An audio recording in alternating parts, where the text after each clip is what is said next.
story playeth nothing but chance, chance, and more chance. This are not thine elder matriarch, Stacy.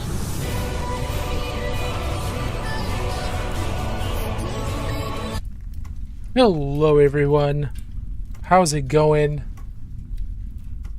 Resident X Girly, how are you doing? It is indeed pretty darn hot out here in the Pacific Northwest area of the world. Hot for us anyway. Uncomfortably so. Not a fan. Frankly, not a fan at all. But I am doing everything I can to keep my apartment cool. I had our standing AC unit running, but the most important thing is I kept the blinds closed all day. Don't let the cool air out or the hot air in. Cookcrafter, how are you doing? Hope you're doing well. Thanks for joining us, everybody. Good to see you. We're going to keep working on this wolf spear. We're getting real close to him being done. But I wanted to punch up the highlights on his black armor just a little bit. We'll see how well we can do this without making them look too incredibly blown out.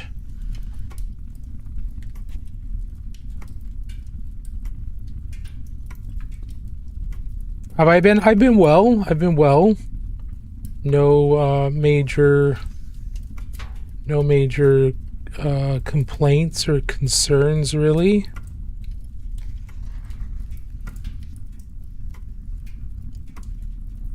Spent some time this weekend working on non-metallic metal recipes using other paint lines than Pro-Acryl, and getting some videos put together for some TikToks, getting ready to show those dupes.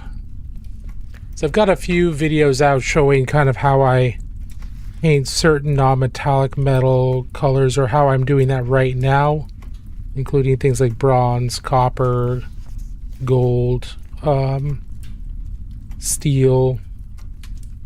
But I've been working on videos showing how to duplicate those recipes in other paint lines, what colors I would use out of other paint lines to do the same non-metallic metals if you don't have Pro-Acryl. And I just released the first of those videos here a little bit ago, so we'll see how that goes. Hopefully that's helpful for people. That's the most important thing. I want those videos to be helpful. So if that can help somebody dive into non-metallic metal who doesn't have Pro-Acryl and might not otherwise use any of the tutorials that I've got, if these other tutorials using other paint lines help get them started and give them some confidence and a place to start, that's the most important thing. That's what I want. Hey, Lord, you two, how are you doing? So yeah, it's been a nice weekend, nice and productive. Work is going fine. My day job, all that fun stuff. So no major concerns there that I'm aware of. Who knows? They can always ambush you with, hey, congratulations, you no longer have a job.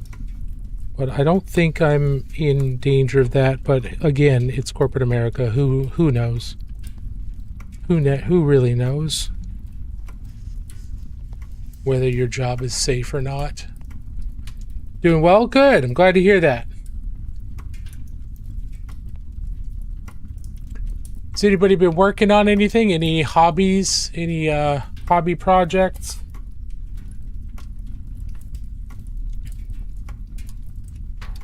Been trying anything new? or continuing to work on something that you started before. Tell you what, I cannot wait for those for the Butcher, the new Ogre model, the Butcher, to be released. I'm looking forward to tackling that guy as part of a Golden Demon project. I really want to try Golden Demon with him.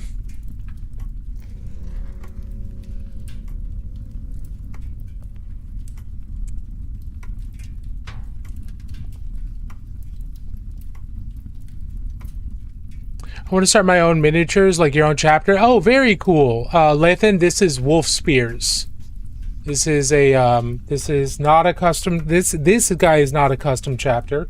There are tons of custom chapters out there, and it's a very core part of the hobby for people to make their own chapters.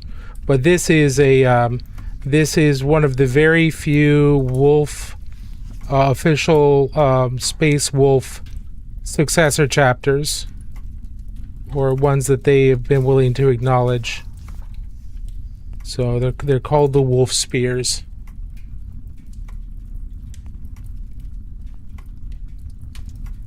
Yeah, I had I'd been painting or I'd been assembling a Space Wolf model that I had just a singleton of, and I was like, well, let's put them together. I like assembling Space Marines. It's nice and straightforward, kind of a mindless thing to do. I don't have to worry about too much. Just assemble him the way he is on the sprue. But then I got thinking about it, was like, well, I kind of want to paint this, but I don't really want to paint a regular Space Wolf right now. I'm just not feeling like a normal, like painting a normal Space Wolf. So I started looking at Space Wolf successor chapters, and this guy was a Primaris, so I was like, well, I might as well look at the Primaris ones too. And yeah, these guys jumped out to me. I like their light gray armor, and their symbols and everything are in grays, blues, blacks, and whites. So I like that. I like those colors. I thought that was very striking. Unlike a lot of Space Wolves, it pulled out. There's no yellows or anything like that in it. And I thought that was an interesting color choice, set of colors. So I was like, all right, we're gonna do these guys. And he's been a lot of fun. I'm gonna start my army, but I'm totally new to the painting stuff. Oh, very cool, Lord. Yeah, no, the best way, think about what your color scheme wants to be. Like, what do you want your guys to look like? So that's a big thing. You got to kind of know where you want them, what you want them to look like before you can really start working on them. But don't go crazy. This is kind of your first army, so it's not going to be the best work you've ever done. Every army you do after this, or as you improve these guys and continue to expand the army, you'll get better and better. So, start with the basics. Start with the basic colors, and then you can improve from there. That's a great way to do it. And there are lots of examples of different Space Marine chapters out there that you can steal ideas from and steal color schemes or mix and match color schemes from. A lot of them out there. You certainly don't have to use any of them whole cloth. I was putting together my Honored set out of the Onslaught boxer today. Oh, very cool, Ethan. Very cool. I snagged my Vallejo paints. I didn't realize how much of a chalk look I had with craft paints. Thank you for your response to my DM. Oh, you're very welcome, Snyder. I also snagged some Citadel and Army Painter shades, Null and Strong-Tone. Good. Those are good choices. I was thinking about lime green and Uriel yellow and like a gold trim. Lime green and Uriel yellow. Yeah, that could work. You want to be careful. Uriel yellow. How strong is that? Like, what kind of yellow is it?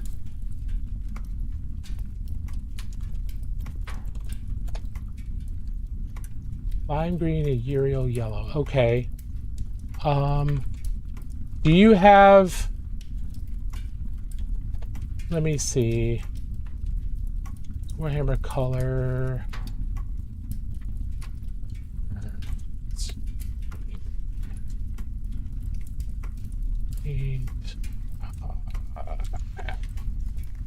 see. There is a there's a couple apps out there to apps and websites to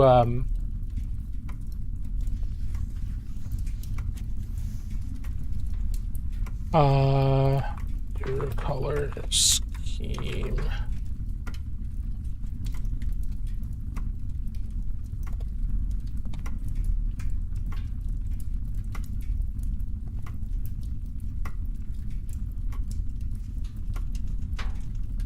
Sorry, I'm trying to find something that will be very helpful.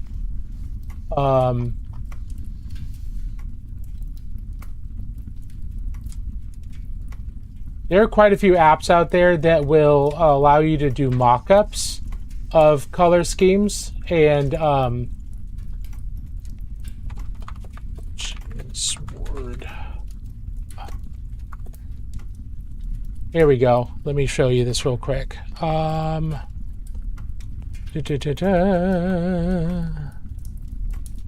Angels are fun because there's surprisingly a lot of colors and themes to paint in one army. That is true. Does a wet palette really make a difference?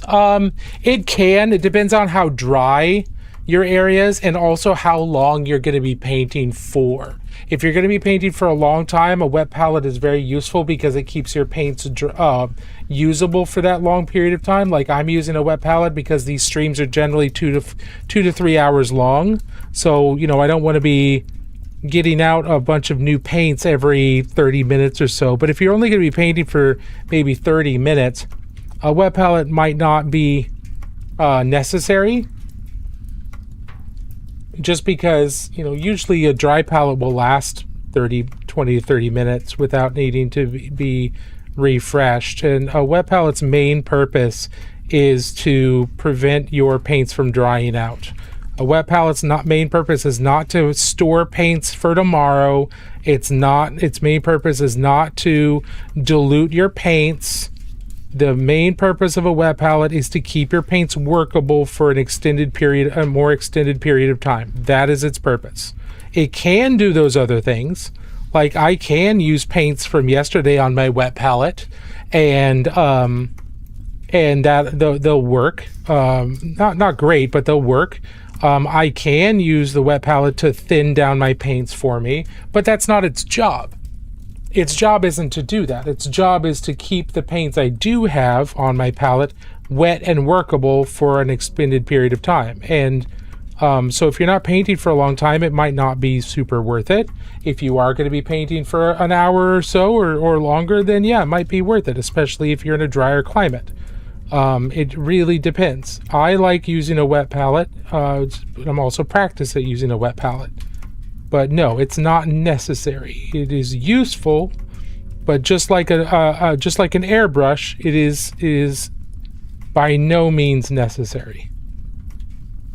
People painted for decades and decades and decades without using a wet palette, without a wet palette being a primary tool in the miniature painter's arsenal. So there's no reason why it would be an essential tool now. But here's what I was talking about. Actually trying to paint them nice right now. Okay, maybe a tad darker green, but still bright. Just a tad darker than lime green. Totally understand.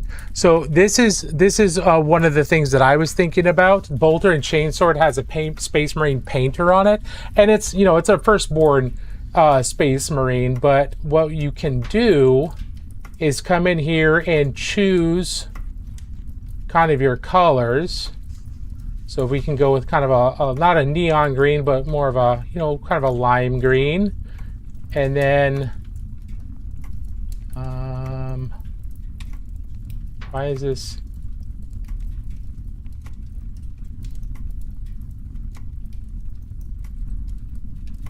Okay.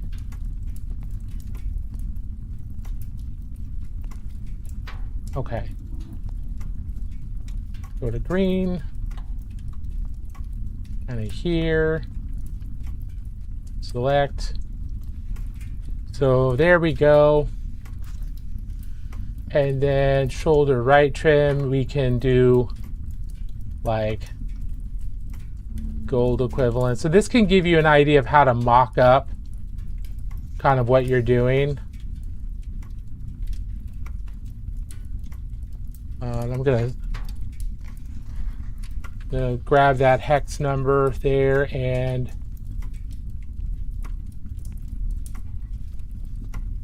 come on. There we go.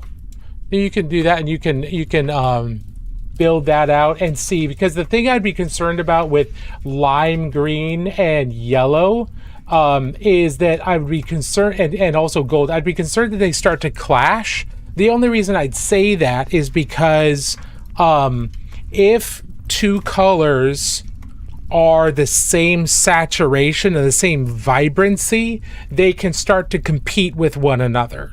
And yellow is inherently a brighter color than green is. So if you even go with what appears to be a slightly darker yellow, like a Uriel yellow, and you put it right next to a brighter green, like a lime green, they'll be like the same intensity, and that can cause them to clash.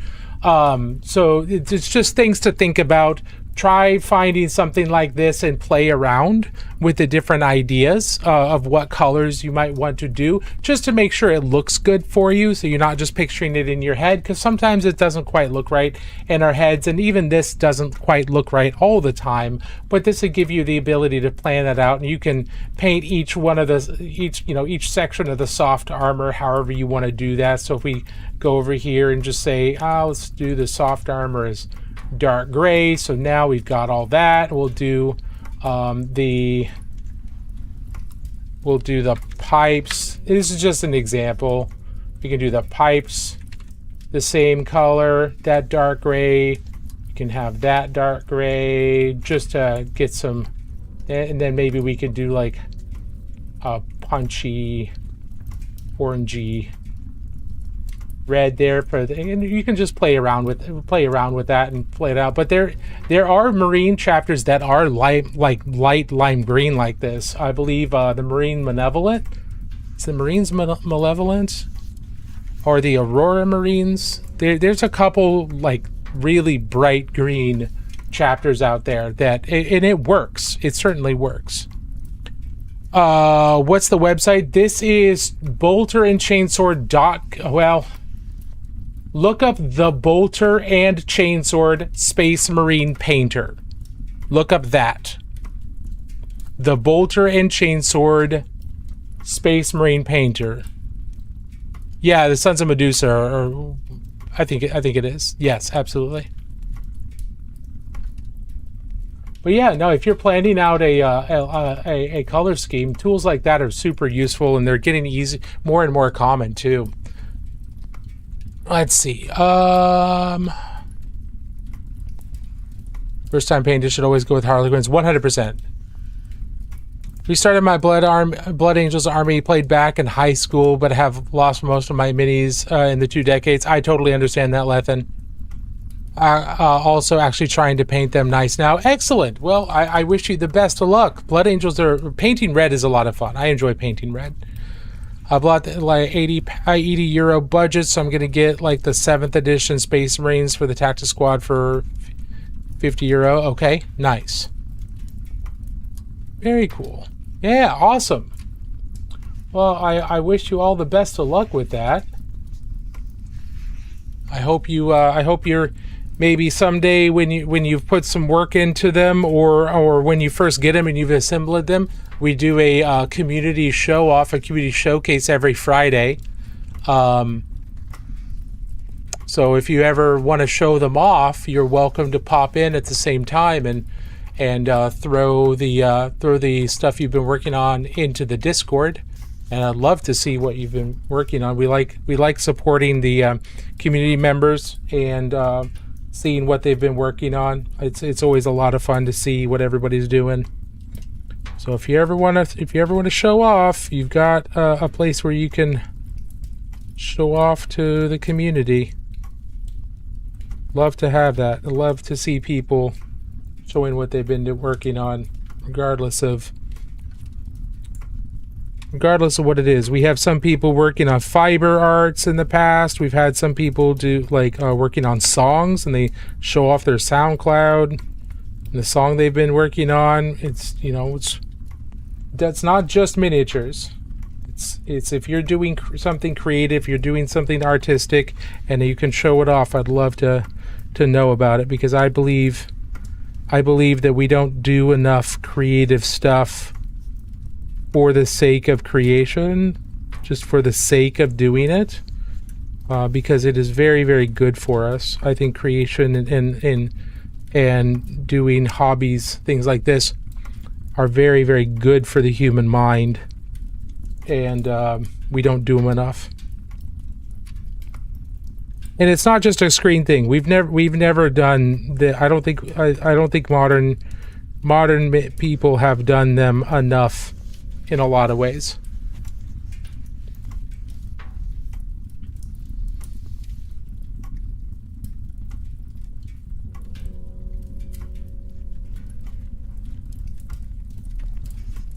All right, so let's keep on pushing the highlights here just a little bit.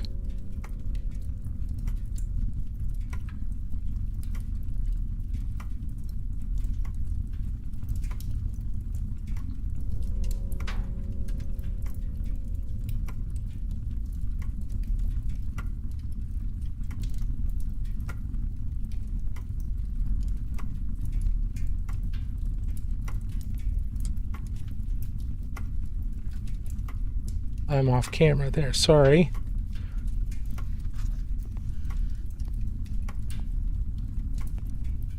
So I'm trying to set up more accurate reflections here in the black armor, so it looks kind of shiny, but I don't want it to look too shiny. So I'm trying to, once I put this down, it starts looking real shiny, but I'm trying to make it look a little bit duller by having some more kind of gray around it, so make it look a little bit more diffuse. That way it doesn't look as shiny, because the less diffuse a reflection is, or a specular highlight is, the more polished and shiny or glossy or reflective a surface is going to look. The more diffuse it looks, the less highly polished and reflective it looks. So we're trying to, we're establishing where the highlight is, but then we're trying to kind of calm it down a little bit and say like, whoa, buddy, we don't need you to be quite this intense. Maybe just pull it back a little. Pull it back a little.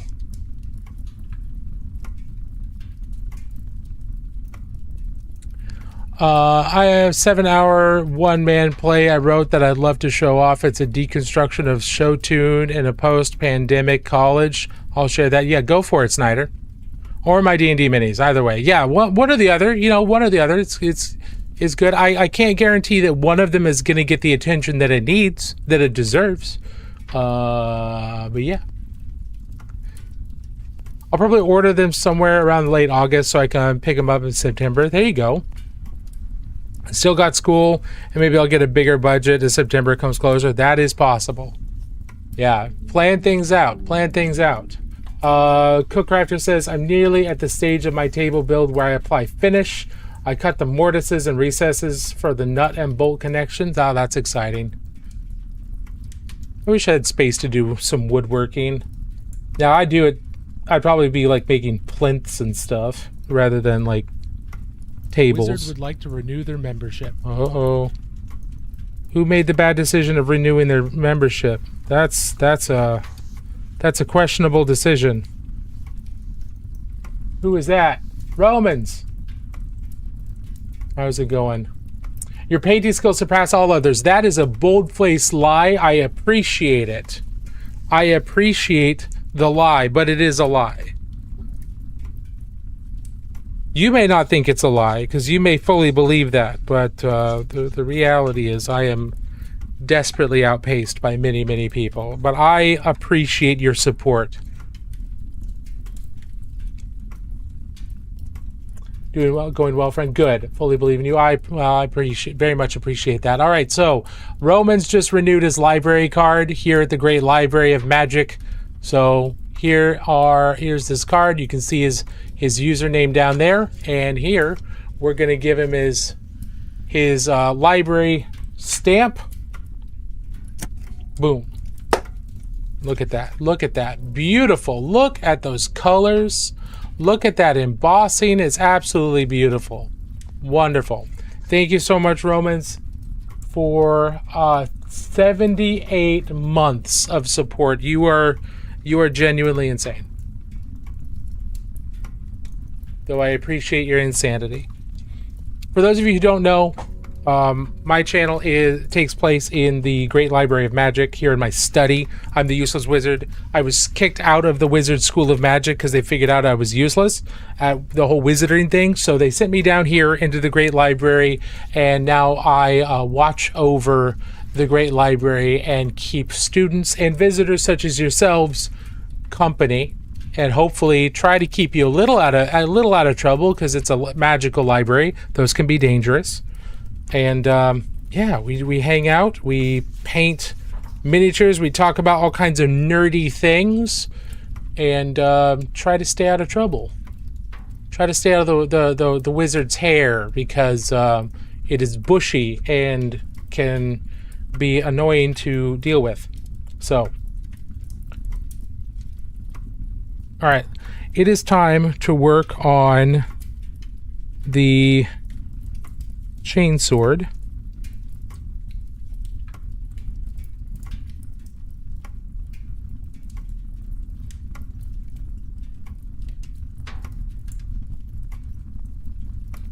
And just like on the bolt pistol, where the casing of the weapon, we're going to have that black.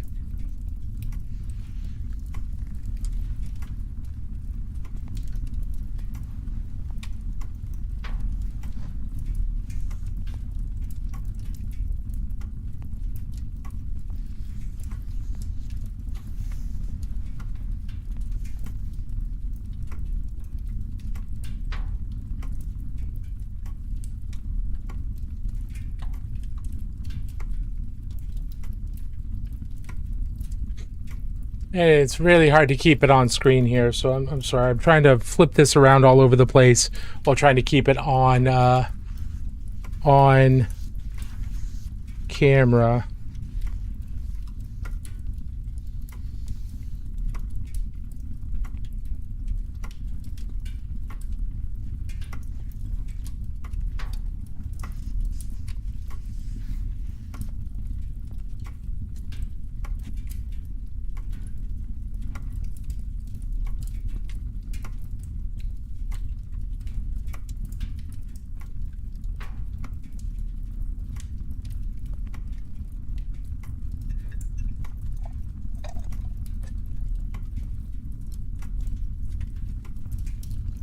Let's see. How do you do outlines on models? Fieldmaster of World War II. What do you mean? What do you mean outlines on models?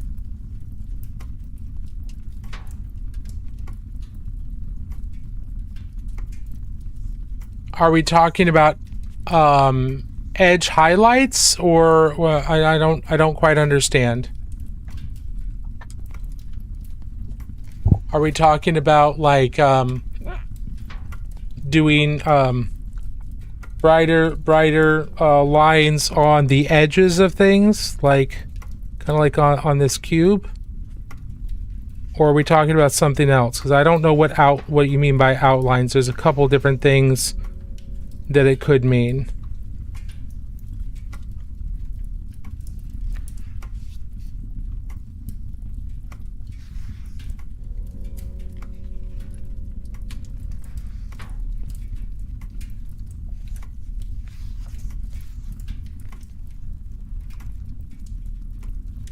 Oop.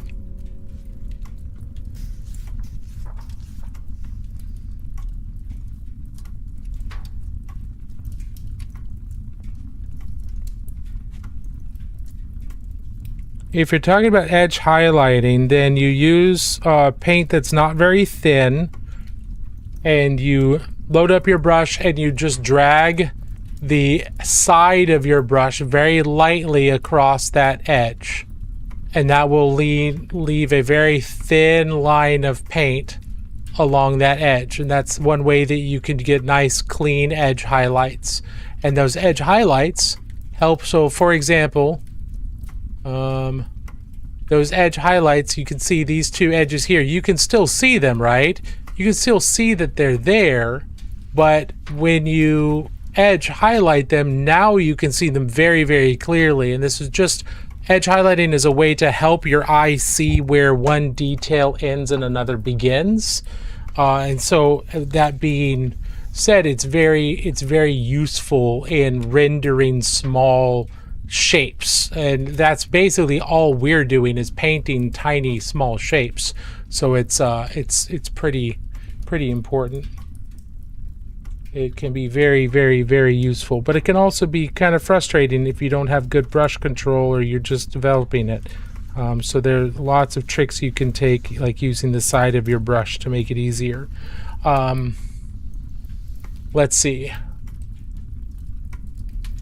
You're the male version of Zelda Schiff. She's the librarian from the Magician's show. Oh, I don't think I've seen that, but yeah, sure, it could be. What do you use for a glue that does not expand? CA glue.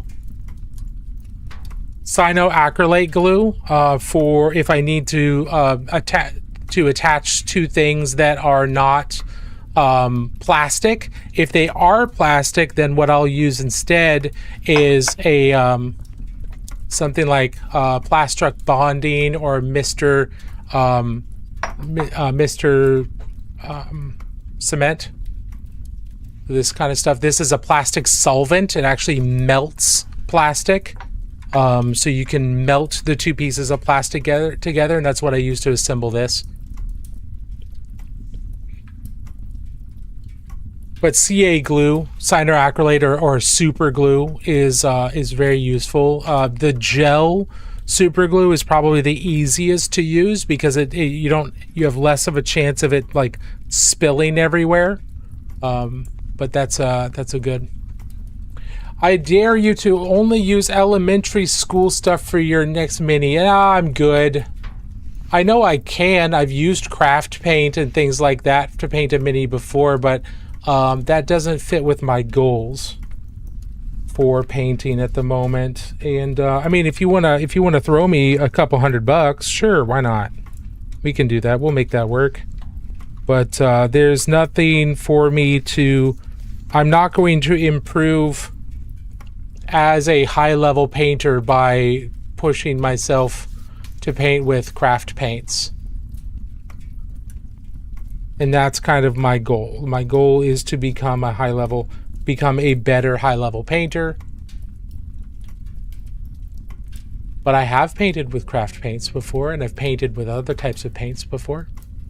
Somebody asked what paints do I use? Right now I'm using a lot of Pro Acryl, but I also use Army Painter, Vallejo Game Color, and a little bit of Games Workshop.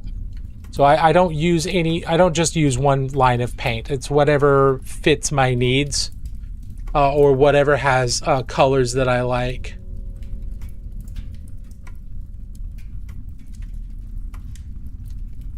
You found super glue expands, which is why I ask. It doesn't expand when I use it. Maybe you're at a different altitude, so that might have something to do with it. But this is the super glue that I use, and I have not found that it expands at all. Now I am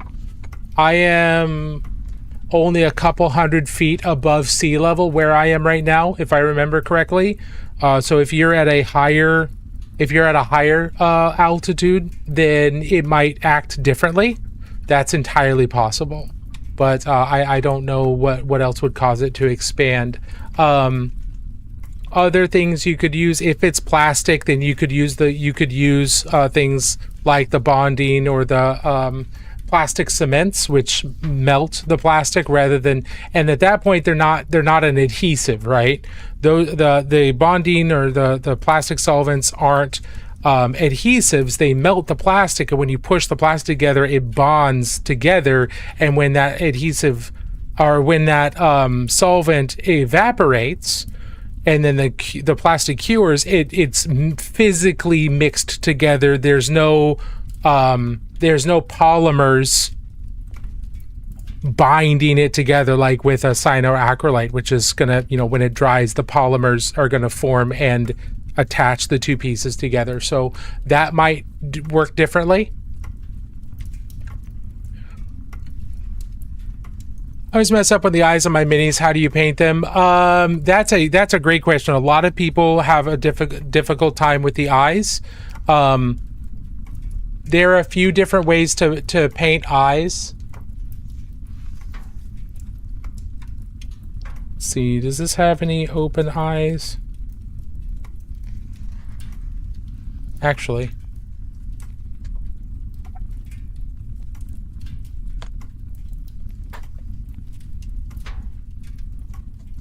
So when I paint eyes, I am old. I'm 42, so I use glasses like this.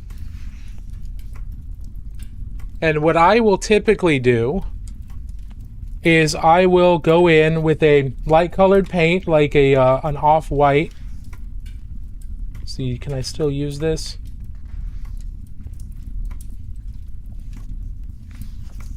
Don't use straight white. Straight white doesn't look good on eyes.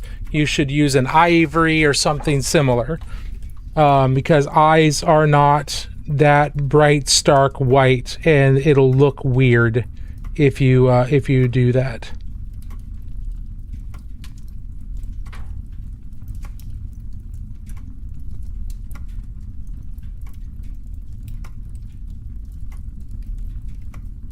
So I'll take an off-white and I will hold my breath and do the full eye in white. And this will need to be cleaned up a little bit.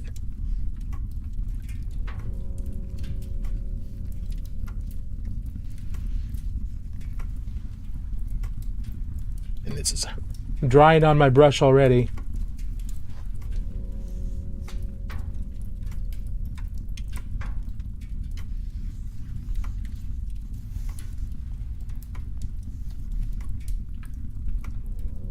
So I'll put the whites in, and it's okay for it to be a little messy. I can clean up around it. And then if I was doing, if I was painting her face already, then, I'd come back in with skin tone and clean up around her eye and neaten things up a little bit. But then once I've done that, then I'll take like black or a dark brown. If I want to give her eyes like a color like a green or something, I'll use that instead. But just for basic eyes, I'll come in here, I'll do black, and then I will draw a line from the top of her eye to the bottom of her eye.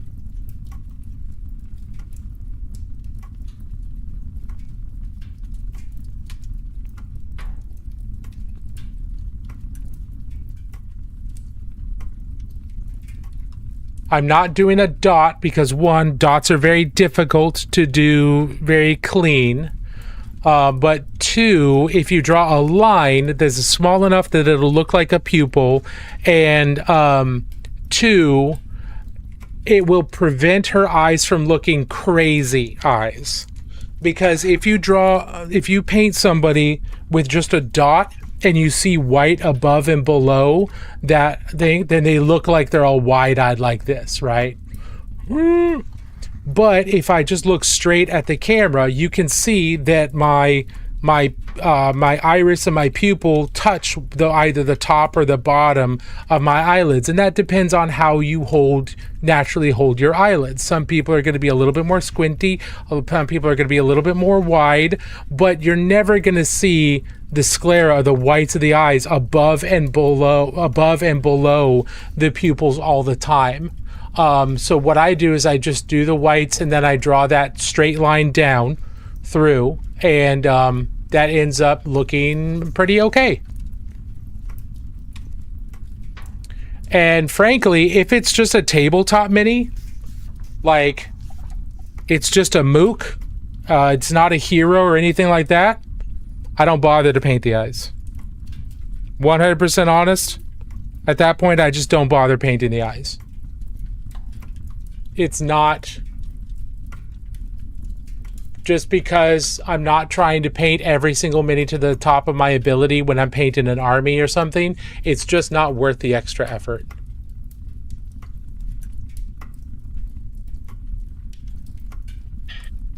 Work in the morning, I'm out, followed. Thank you for your time and instructions. See you around. Hey, take it easy, Lethan. Little Bean, is that helpful? I don't know if you were still here or not. I can't get to everybody as soon as they ask a question. Sometimes I have to finish a question before I get here. I try, but they'll look all boss-eyed. Yeah. So, is that a magnifying glass in the front? It is. It is. It is a 2x lens. I just bought it off Amazon for like $15. How long have you painting figures? I've been painting. I've been working on becoming better at mini painting since 2018, but I've been painting for 26 years, almost 27 years. My problem is I try to paint every mini like a display piece, and there's nothing necessarily wrong with that if you're not going to be playing games, or if you're not in any kind of time crunch, and you just want to paint to the best of your ability. Nothing wrong with that. But if you're trying to get an army done, or you've got a time crunch, you simply can't do that. You're just not going to finish your army in any reasonable amount of time. So, there's nothing wrong with painting as much to the display standard as possible, as long as you don't have a time crunch, and there's not some kind of reason why you should paint it faster. If you're trying to get ready for a tournament 2 weeks from now, painting every model like it's a display standard is not a good idea. You need to get color on the mini. You need to get to looking okay, and then later you can keep working on it later. But if you have a time crunch, you simply can't spend that much time display level quality on a miniature. It's just not a practical use of your time, and it'll lead to burnout.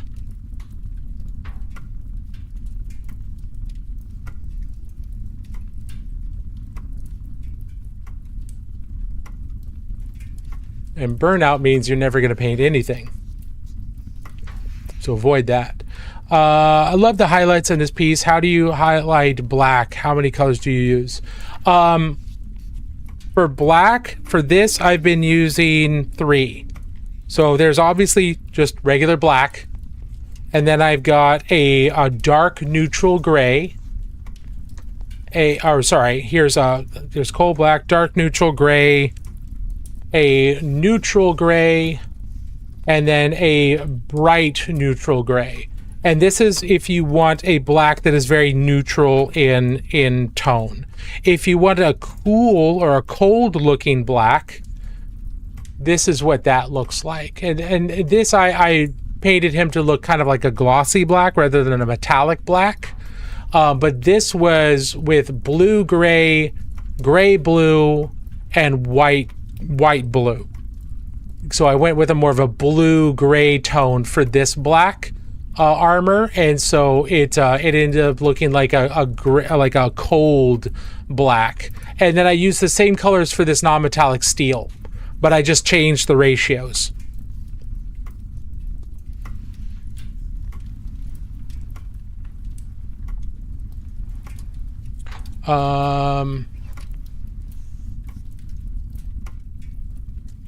Yeah, sorry, Nick. Sometimes I have to move it around a little bit. I apologize. I will try to do better. But the biggest thing about painting black is you want as much of the surface to remain black as possible, because it's very easy for black to just read as gray. And if over 50% of the surface is not black by the time you're done painting, then your eye is going to read it more as a gray than a black. So try to keep 50 to 60% of the surface as black. That way it actually reads as black. Pre-Heresy Space Wolves. No, this is a Wolf Spear. This is a Wolf Spear Primaris Space Marine. They are a Primaris only successor chapter of the Space Wolves, created by Robotive Guilliman out of his Unnumbered Sons. So it's an official Space Marine chapter. I just didn't feel like painting a regular Space Wolf. What's your paint consistency on this? Glaze and work up? It varies. As you do different types of techniques, then your consistency is going to change based on what you're doing. So most of these were layers, and then I have some glazing to help smooth them out. And then the edges is a little thicker. Because I want that paint, I don't want that paint to flow. I want it to stay exactly where I put it. So it's a little thicker. It's a little less diluted. The red, I did some stippling, and then I used glazes to help smooth that out a little bit. Same thing down here on this red. So I'm using kind of a layer thickness. I'm using glazing thickness. I'm also using thicker paints for edge highlighting. So the truth is, and this is not a hot take, but this is like maybe a hot take for more newer painters. I don't know if there are any really new painters in here, but that hot take is sometimes you don't thin down your paints. There are times when you don't thin down your paints, and there are times where you really have to thin down your paints. It completely depends on what you're using the paint to do. The same consistency is not going to work for every technique and every effect. It's just not going to. Do you have any tips for blending the colors on Fulgrim's wings where the skin kind of merges? I'd say use glazing or stippling because it's an organic surface, so it's not going to be really mechanically smooth. So stippling could work, and you mix up a color in between the two and stipple in there. Now, if you're talking about where his skin merges with armor, I don't know if it actually does. But it really kind of depends on what part of the wing you're talking about.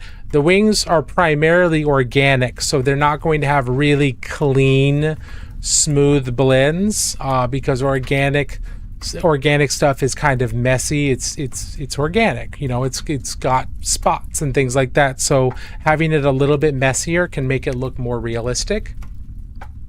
But you could also use, but when you do that stippling and then, or even layering, and then use the glazes to smooth it out.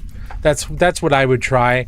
You could, if you have an airbrush, you could do your basic layers and then do your highlights without any blending, and then use an airbrush to blend in between them. But if you don't have an airbrush, that's obviously not an option. If you do have an airbrush and you haven't done that, you do need more transparent paints. It's not something I'm good at. It's something I want to try, but there's that as well. Do you have any tips for blending? Have you painted any black shields or gray shields before? I have not, Gaston. I have not. Favorite Legion to play? I'm new to the hobby and I'm starting my first army. I don't actually play anymore. I don't play 40k. I don't play Age of Sigmar. I don't play Old World. I do play Warcry. I do play Necromunda, and I have played Kill Team, although I didn't really enjoy it. I didn't really enjoy Kill Team. is too crunchy for me. I'm lazy. But I don't play any of the big games anymore. I play mostly small indie games, or I just paint. So I can tell you my favorite Legion. My favorite Legion that's supported is Ultramarines. My favorite Heretic Legion is Wordbearers. But my favorite Space Marines, period, are a very old Space Marine chapter from the very earliest days, like the very first edition of 40K back in 1987, and that is the Rainbow Warriors. They were mentioned once in that rulebook, and I could show you the rulebook and where they are mentioned, but since then they really haven't been mentioned more than once or twice within 40K lore, and this is their current modern day kind of paint scheme that certain members of the community have embraced. They have prismatic crystalline swords. They've got a symbolic representation of the different colors in the rainbow here, and there's different reasons of why they might be called Rainbow Warriors. Some people have taken the aspect of that they're Aztec or Incan flavored Space Marines. Others have gone kind of more the Norse mythology of the Rainbow Bridge. The bridge between Asgard and Midgard. Others have gone where they are guardians of the bridge between the Rainbow Bridge between life and death, and others. The realistic thing is that this is most likely a tribute to a Greenpeace ship called the Rainbow Warrior that was torpedoed by the French government during the 80s for protesting too much, and a Greenpeace staff member, one of their photographers, was killed in the torpedo attack. And the Citadel guys, the guys that started Games Workshop, all being 1980s sci-fi punks. British sci-fi is heavily political, so 40K starting out as a satire of all of these authoritarian type of movements, and this would most likely be a commentary or a tribute to the Greenpeace ship that was torpedoed. But within universe, we really don't know that much about them. Are we shitting on the French? Not necessarily. We're just pointing out that the French government torpedoed a Greenpeace ship and killed a member of Greenpeace in that torpedo attack. If you want to say that's shitting on the French, then, I mean, sure.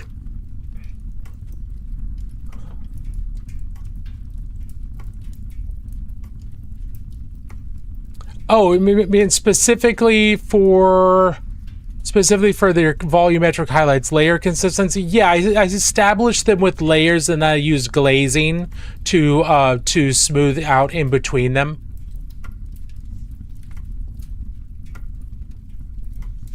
I hope that's helpful. Bad advice.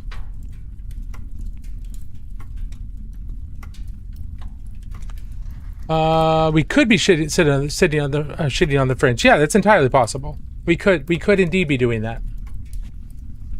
Hey man, any tips on painting Chaos Marines? I'm trying to paint Word Bearers.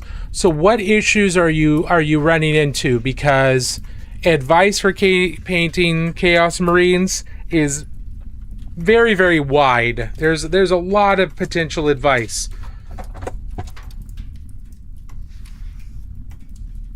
What specifically are you looking for help with? Black.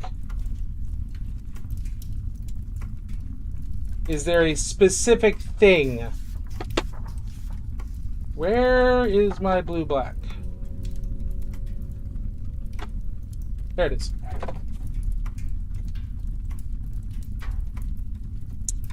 Oh, Heinkel, the Rainbow Warriors are a Space Marine chapter that was mentioned. Here's another one of them, a work in progress that was mentioned in the 1984 first edition of the Warhammer 40K rulebook.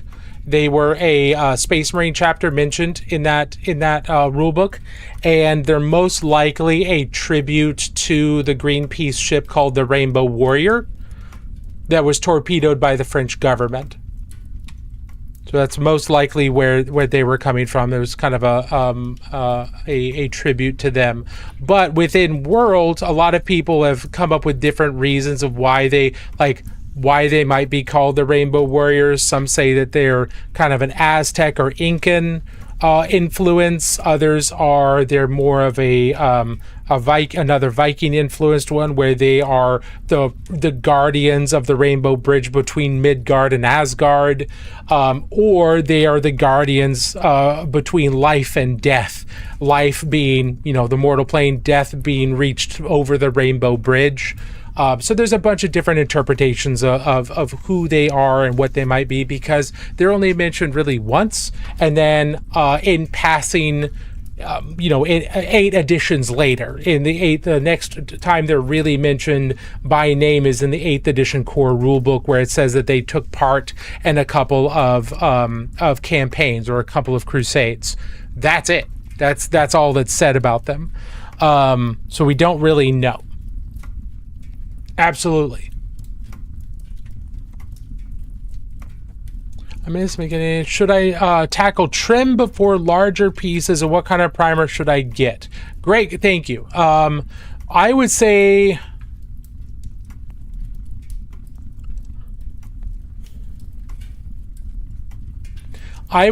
get black primer,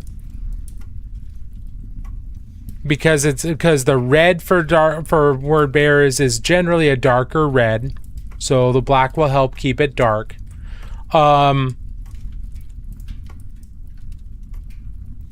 It really depends on which type of tedium you want to do.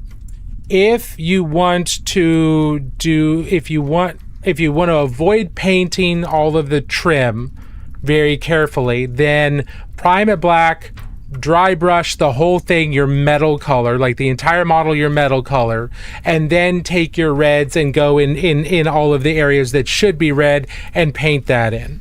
If you don't want to, both of these are going to require some neatness, although the painting in those larger blank areas with red is maybe require a little less neatness.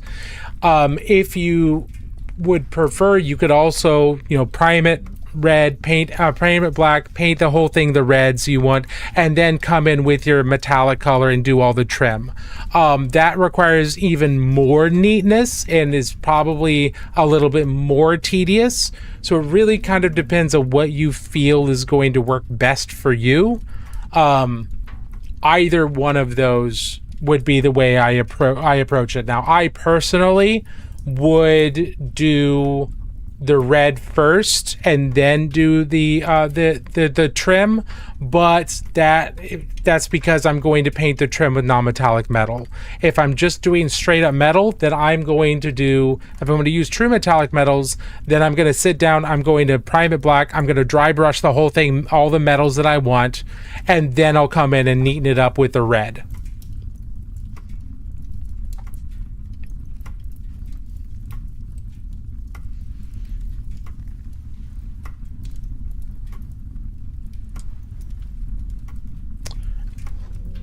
Is there a specific metal color I should lean towards? And thanks, I appreciate it. Yeah, no problem.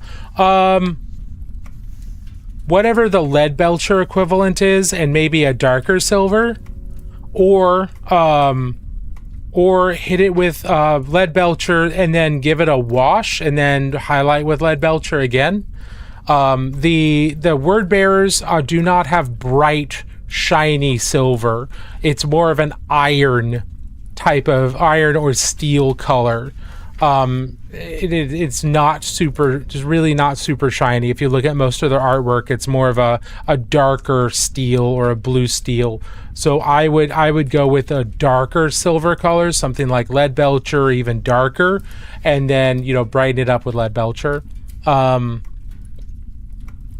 That's what I would do. But ultimately, there is no right answer. It's which do you think is going to look coolest? Is it bright red and bright silver is going to look coolest to you? Perfect. They're your models. If you want to go with more what the traditional color scheme is, based on the artwork and things like that, then you can do some research on there and go with a darker like blood red or darker red and dark metal color scheme. And I just totally talked completely through the ad break. Oh well. Any tips to paint the skin of Vashtor? I would go with pale skin, and then wherever the skin meshes up with metal or cybernetics, I would make it look red and inflamed.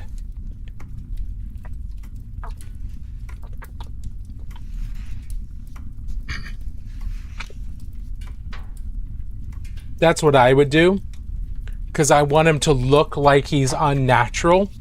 And an unnatural demonic joining between flesh and machine. So I would want that kind of irritated flesh appearance. Oh, very cool, Sam. Welcome on in. There's a lot of mini painters here on TikTok and on Twitch. I'm also streaming on YouTube. So there's a lot of mini painters that do live streams. So you have just stumbled on a very rich field of content. Has anyone been? This is not live stream, but on YouTube, has anyone else been watching Miniature Masters by Squidmart? I highly recommend it. If you like things like Face Off or Ink Masters, any of those reality shows like that, Mini Masters is that, but for miniature painting, and the production quality is like I would expect to see it on cable. I'd expect to see it on a network. Like the music, the cinematography, all of the editing, it's professional grade in my opinion. And it's been fascinating. It's been really, really good. And I cannot wait to sit down and watch episode 3, because episode 3 just came out today. I cannot wait to sit down and watch that. And I'll be doing that after stream. I'm very excited about it.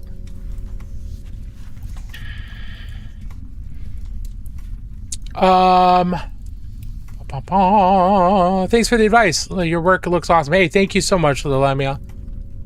Do you think any other loyalist Primarchs are going to back to 40? I think eventually, Zelda, I think eventually they all will, all of the ones that are still alive anyway.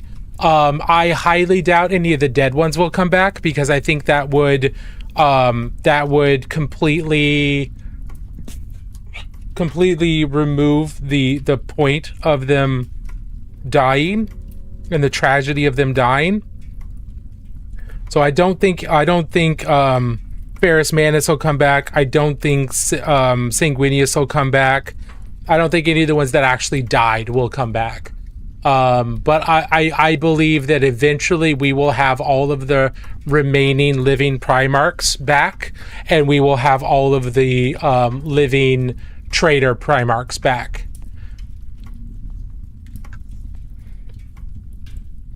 I love Iron Warriors, but their color scheme is kind of dull looking. How would you recommend making them more interesting? That's a great question. There are other things that you can do to add splashes of color. You could add rust to the corners of them to give it some orange. Obviously the yellow and black hazard stripes is a good way of adding pops of color. If they have wires or things like that coming out of them, like a lot of their cybernetics do, I would make that like reds or blues or greens, so that those add pops of color. Lenses, obviously you want to go with like bright colors for the lenses and work to make them look really like glowy. But yeah, there are different ways of adding in pops of color. You could also add things like mud to their boots because they're slogging through trenches and siege works, and so they're going to be dirty if they're on campaign. That kind of stuff. But also just keep in mind that the Iron Warriors are cool, but they're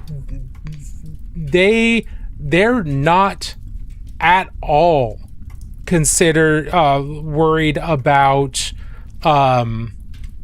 aesthetics by any means. Emperor's Children are worried about aesthetics. The Word Bearers are worried about aesthetics in so far as the aesthetics praise the gods. The Iron Warriors do not care. They are painfully practical and utilitarian. So that kind of dullness is part of their personality. If you go too far out of that, they stop looking like Iron Warriors, which you can do whatever you want. Maybe they're an offshoot of Iron Warriors that favor Slaanesh or Tzeentch or something like that, or even Nurgle. Maybe they're just an Iron Warriors-esque warband, and you can do whatever colors you want. It's your hobby. You can do however you want. But if you want them to look like Iron Warriors, you do, and you want some color in there, there's some specific ways that you can do that. Again, with things like the hazard stripes, lenses, the glow effects, the wires, things like that. But a huge part of their personality is that kind of utilitarian look. They have to bring some back, surely. Yeah, I completely agree. Now that Perturabo is back, I just want Dorn back. Yeah, Perturabo doesn't have a model yet, but I suspect we're going to get one within the next year or two. I would love to see Dorn back as well, but I don't think they're going to bring Dorn back because Perturabo is back. They haven't been doing that kind of perfect tit for tat type of back and forth, because if they did, then when Magnus came back, they would have brought the wolf back. They didn't. When they brought Guilliman back, they would have brought Logar back. They didn't. So it's just because Perturabo's back doesn't mean Dorn is back, because they haven't been doing those mirror matches. But I do believe Dorn, if he's alive, will be back. And I think he'd be hysterical in a giant dreadnought.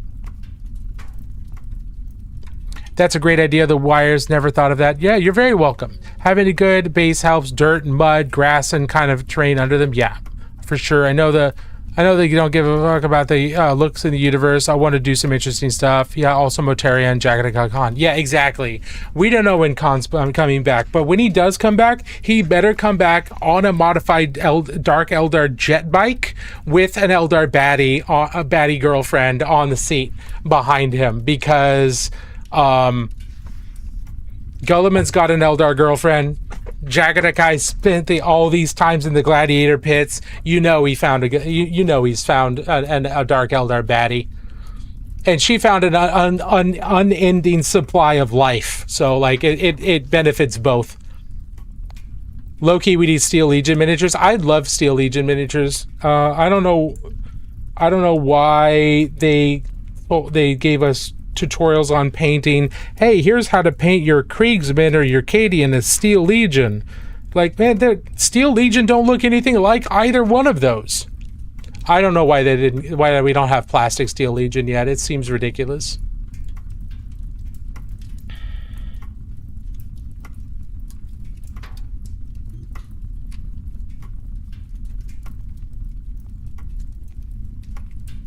Okay, what else do we really need to do here?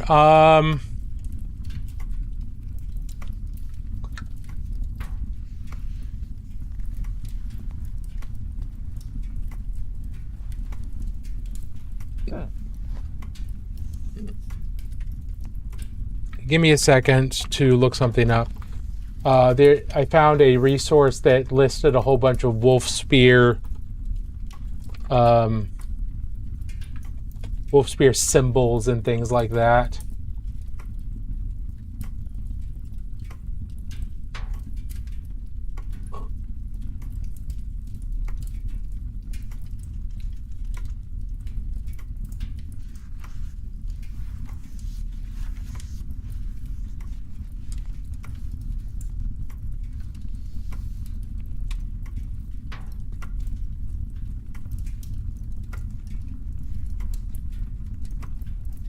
Okay.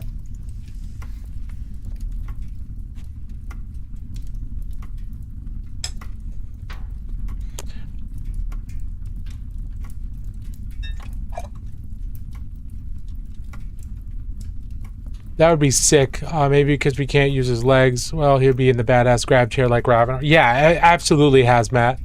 Can you imagine like a Primarch-sized Custodian Dreadnought? That'd be hysterical. I'm starting painting my first army, Sisters of Battle in black and pink. Nice, Gems. That sounds awesome. Sisters of Battle are fantastic. I'm so happy that they got a refresh a few years ago. They needed one so badly, but now they just look amazing. Now we just need Sisters of Silence to get a refresh. They need one real badly because they've only got like 1 or 2 units, but they're supposedly part of the Talons of the Emperor. And here the Custodians are getting all kinds of new models, whereas the Sisters of Silence are just languishing. So I'm looking forward to them hopefully getting more models. I'd love for them to get more models soon. Because if you look at a lot of the Horus Heresy art and stuff, there are tons of different types of Sisters of Silence.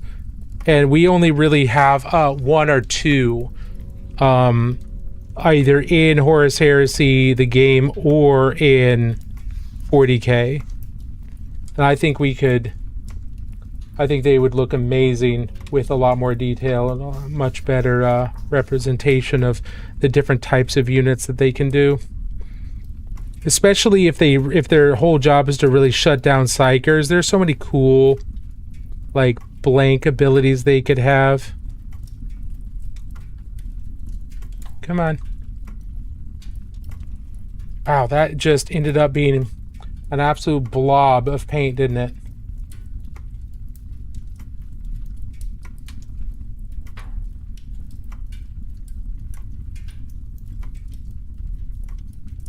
So when you mess up, don't freak out. You don't have to start over. You can just go back in, neaten things up, and try again.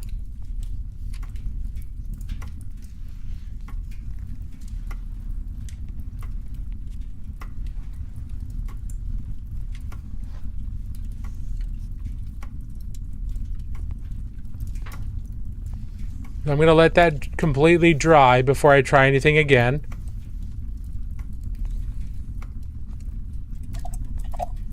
Also, how do I paint an Emperor's Children?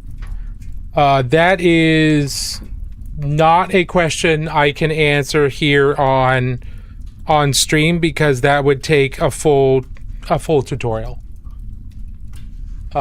Suffice it to say, Emperor's Children, they do have a set paint scheme for the actual guys, so you could find that. And I have yet to paint any of my Emperors of Children, so I don't have an easy recipe for you. How long till the Grey Knights refresh? Right? Bad advice. I completely agree with you. They need it so badly. It's crazy. Yeah, Hazmat, there's a good idea. Get the brightest paint you can, close your eyes and go nuts. Yeah, that's not a bad idea. Don't forget leopard print. You need tiger print, you need leopard print because Emperor's Children. I mean, they're just glam them out. Like, Emperor's Children, glam them out. But yeah, the Grey Knights need a refresh bad.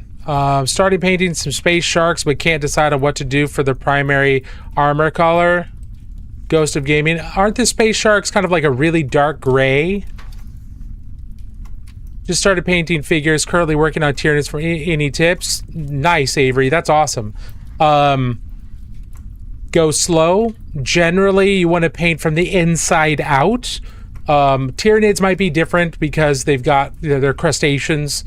But generally, when you approach a model, you want to paint from the inside out, like from the innermost layer and go outwards, almost like they're getting dressed. So like on a Tyranid, it might be like the connective tissue between the joints, and then you paint the normal skin, and then you paint the carapace, and you work outward that way from the inside out. If I were to paint, let's say I was gonna sit down and paint this lovely lady here.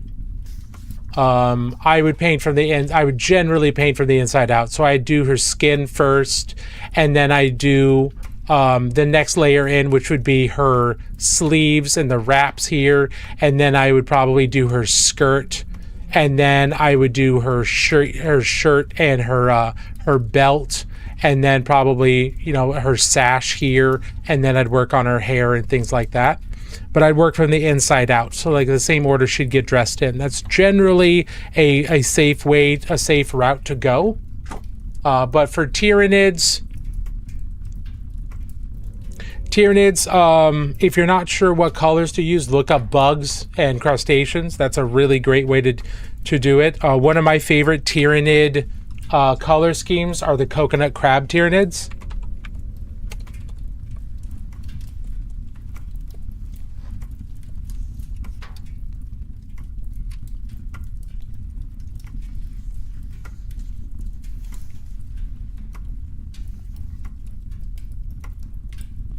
Let me get a good example here.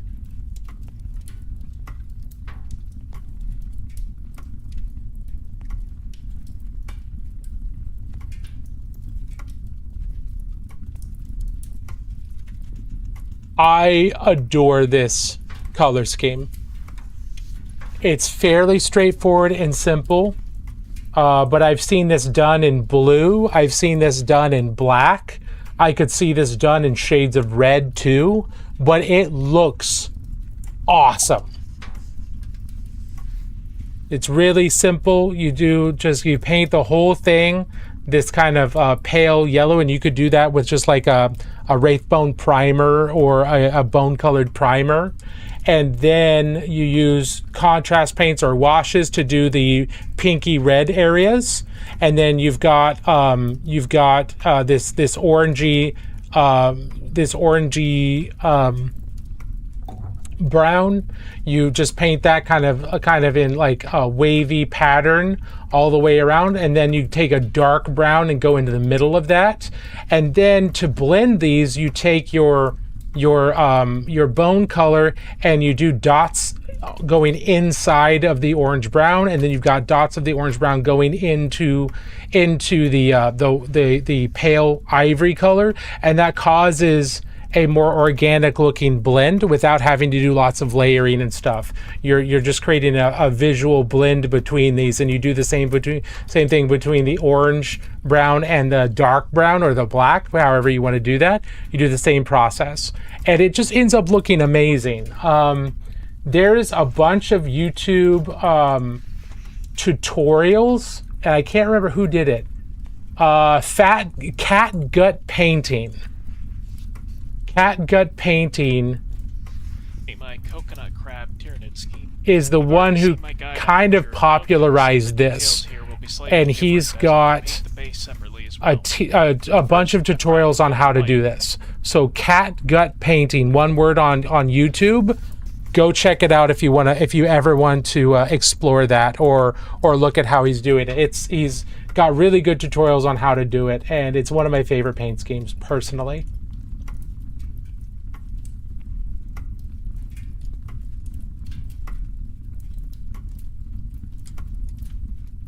Yeah, Count Zacula, you're doing what is going on? Why is that? Why is Twitch freaking out?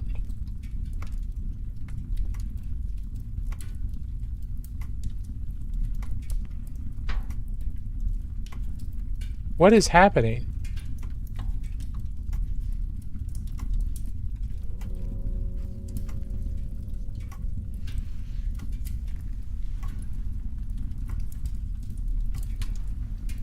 Is Twitch switching between a whole bunch of different slideshow? Is that happening on, it's not happening on TikTok. Is that happening on everybody's Twitch or just the preview that I have? God, that's weird, because my Twitch preview was showing it switching. It almost looked like it was changing camera sources. That's really strange. Okay. I think so, but some of the books, they all have white armor, some have gray. Yeah, Ghost of Gaming, one of the problems with 40K is it's not super consistent. It just started doing it again. What is happening? Am I losing? I'm not losing frames.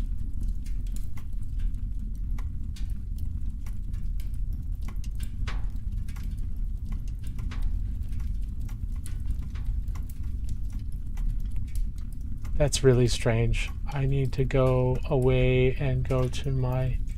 Sorry, I'm really freaking out about this. I'm really freaking... There's just something weird happening with my stream manager. Huh.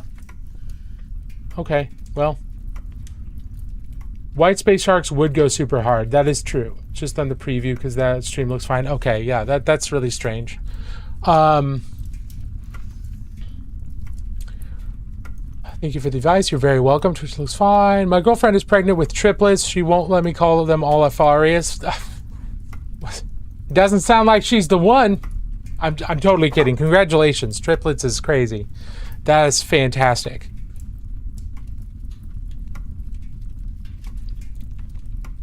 Rami, Black Templars, what about them?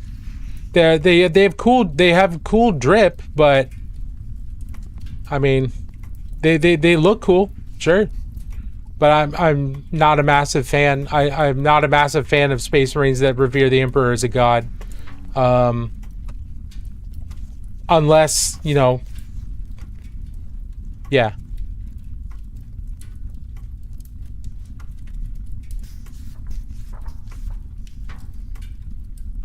Unless they're word bearers. If they're word bearers, okay. That's fine. They can acknowledge the Emperor as a god because they were ultimately right. But I don't know. The Black Templars are super drippy. Don't get me wrong. They look amazing. I just don't. They're just not my favorite.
There we go.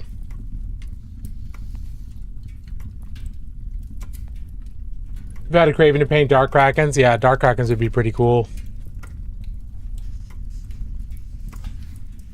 Whenever I'm painting my figures, I get the urge to corrupt them to chaos with another color. Yeah, I totally get you, Rami.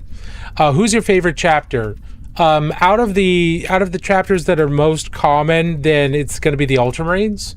But the my true favorite chapter, we've already shown them once. My true favorite chapter is from the original 1987 rulebook called The Rainbow Warriors.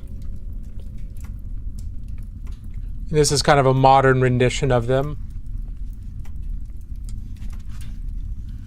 But if you look at any maps of the Imperium, you will see a planet that says record deleted. It has this symbol.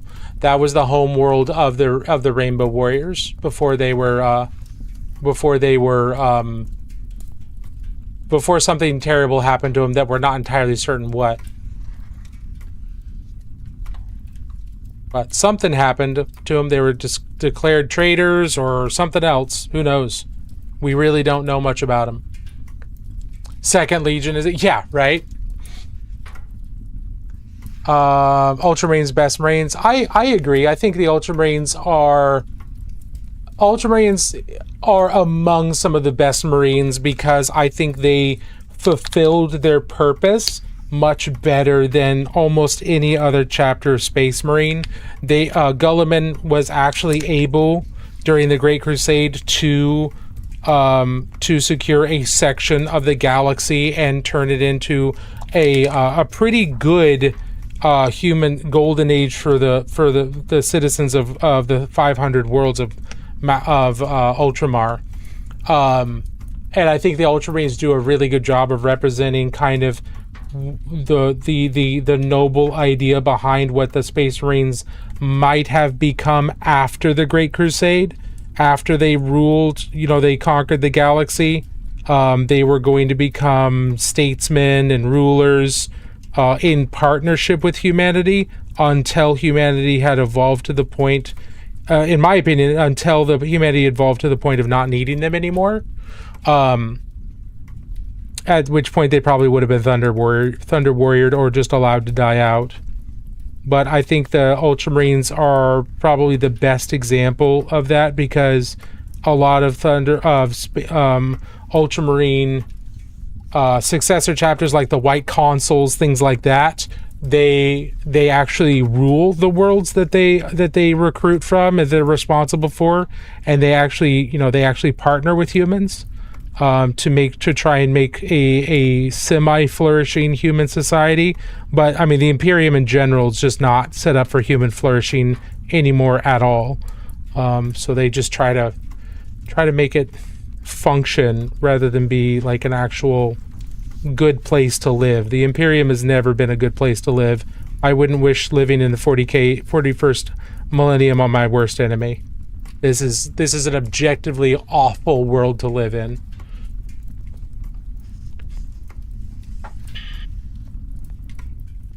Yeah, Gaston, go for it. You're an Imperial Fist guy yourself? Nice. Yeah, Imperial Fists are very cool. The Ultramarines are the exemplars of what Astartes should be. I tend to agree. I felt so hardcore. I felt hardcore loyalist until I walked into Warhammer store last week. Now Chaos is calling. I totally understand double barrel Sasquatch. I, at my heart, am a Chaos boy. The word bearers are kind of my favorites. My favorite Chaos Marines. I am a fan of the word bearers myself. Not Erebus. Screw Erebus. He ruined everything. But I'm a word bearers fanboy personally.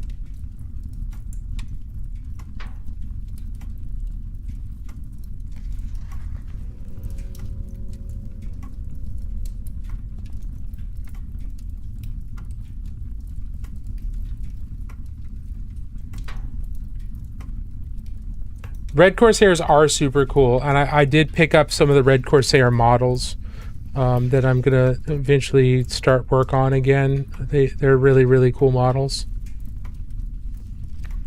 The real reason I want more of the Trader Primarchs to come back is because I want Logar to come back, because I want a Logar model in 40k. I'm never going to use them because I don't play 40k, but I will paint the ever-loving bejesus out of that model.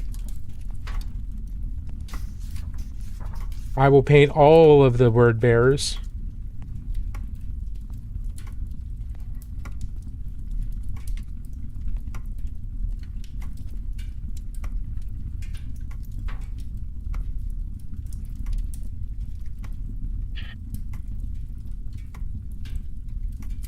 Just finished the first Heretic in Aurelia and about to start No Fear. Oh, nice.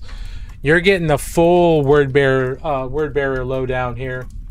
But here's one of the Red Corsairs I was working on and I need to get back to. But I was just taking my time. Going nice and slow. Doing a cold highlight for the black. But slowly working up the red. Just kind of wanted it a slightly darker red. But yeah, no, they're really, really cool models. Thanks, Jakey.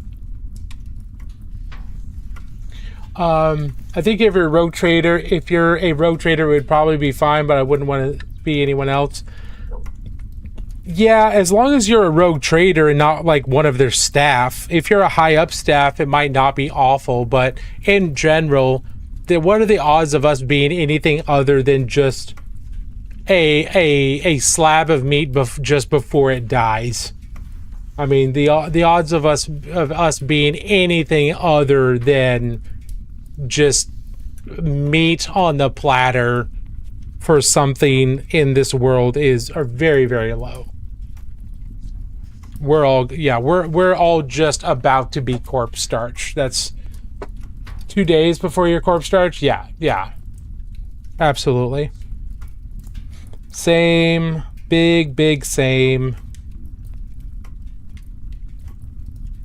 Even if you were like just a Necromunda ganger, like you're not gonna last long, and that's not a life I'd want to live, personally.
Okay.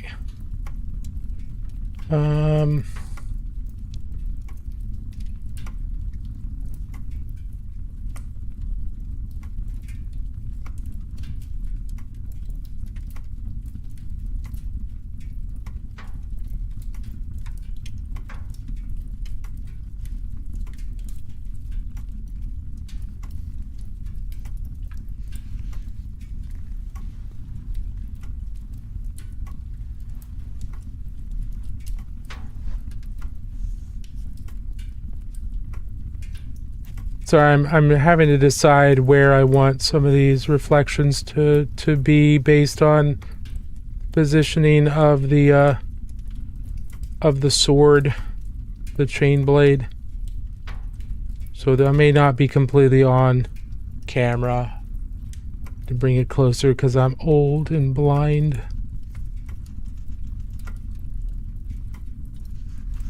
Okay, so I'm setting up this for non-metallic metal, for non-metallic steel, and you see that I did all the edge highlighting, and that's because edges catch light regardless of their direction. They're going to catch light and reflect it back to you. But then also I put these highlights down at the bottom because it's going to be the light from the ground bouncing up in reflecting off of this. And I'm going to try and make it kind of colored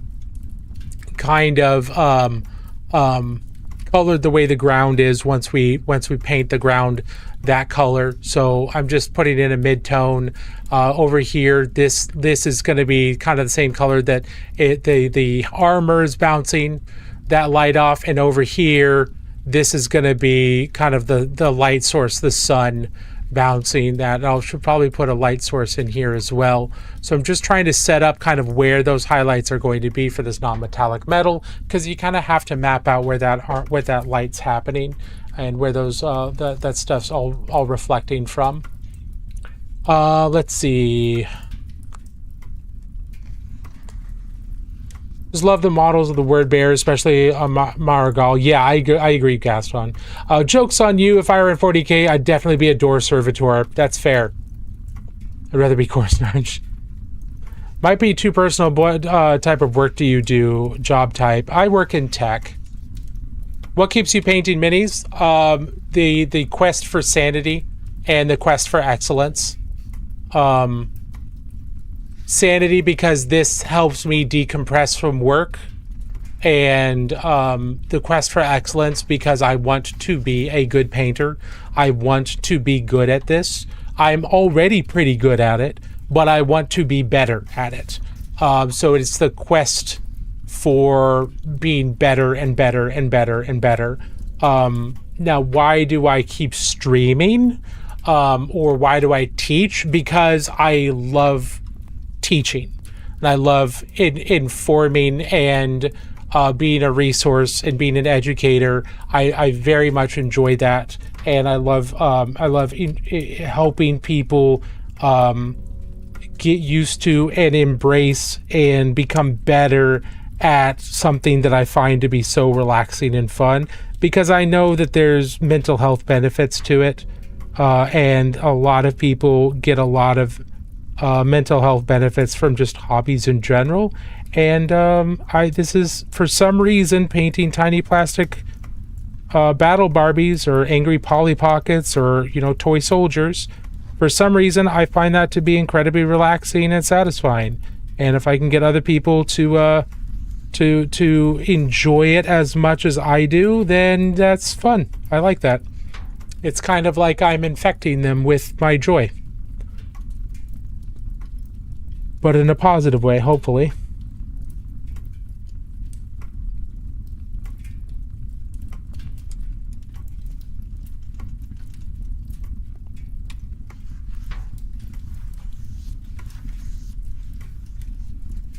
Does that make sense? I don't know if that made sense.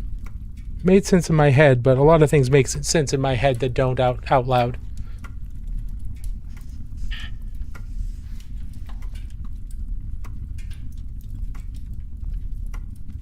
I figured you look like a smart fellow. Well, thank you, Jakey.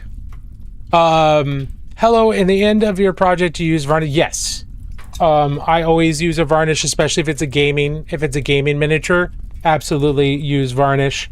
I usually use a gloss varnish, and then I'll hit it with a matte varnish afterwards. Just so that I've got the strength of a gloss varnish, and then I've got the matte finish of a matte varnish. Now, not everybody likes the look of a matte varnish, so in that case you could do a satin varnish instead, which is kind of a mix between glossy and matte. I tend to just do a matte varnish, at least right now. Now, if you're doing something purely for competition, then a lot of people will not varnish at all, because in competition minis, you want the colors to be true to what you painted, and varnish can slightly alter or dull the colors that you put on. So some people for competition painting do not varnish their competition miniatures, and that's for a legitimate reason. But if you're going to be gaming, you should always varnish, in my opinion. Competition painting, maybe not as much, or display painting, maybe not as much. But gaming, 100%, you should always varnish, unless you want to spend hours after every game retouching paint. Which I personally do not.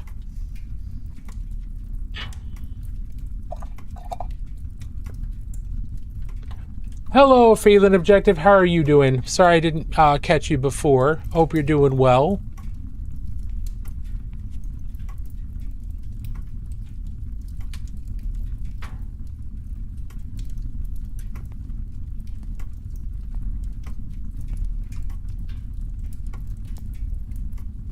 All right, let's do a little bit of taking this color and just a darker gray blue, and maybe doing a little bit of blending here. Just tiny, tiny little taps.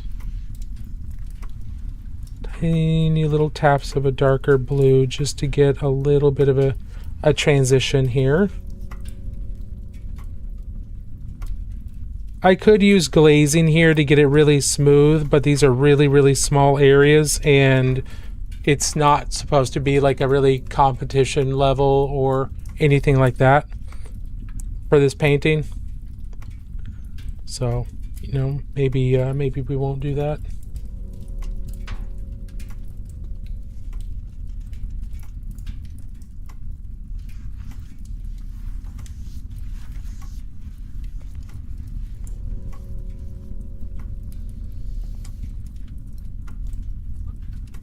I think I rubbed off some paint down here, so I'm gonna try and reestablish these highlights. Just noticed my finger kept touching the outside of this ankle armor and it looked really shiny, and then I realized that most of the paint's gone. So we'll just put that in there and then ignore it for now and try not to touch it. Let's see. Do.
Okay, and then some of the light catching off of here.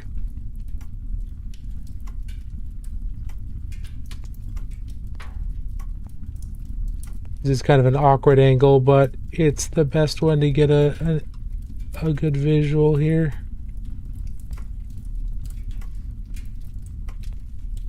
So right now I'm adding in the specular highlights, which is the brightest point of the reflection of the main light source. And then down here, like I said, this is going to be the ground. These are going to be the light from the ground bouncing up. So we'll put another color in there once I determine what color to paint the ground, which will probably, I think I want to do a Martian color.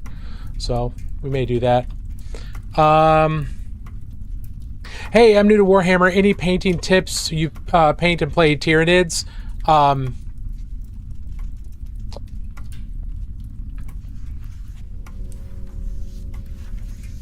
Yeah, that's a really, really, really broad question.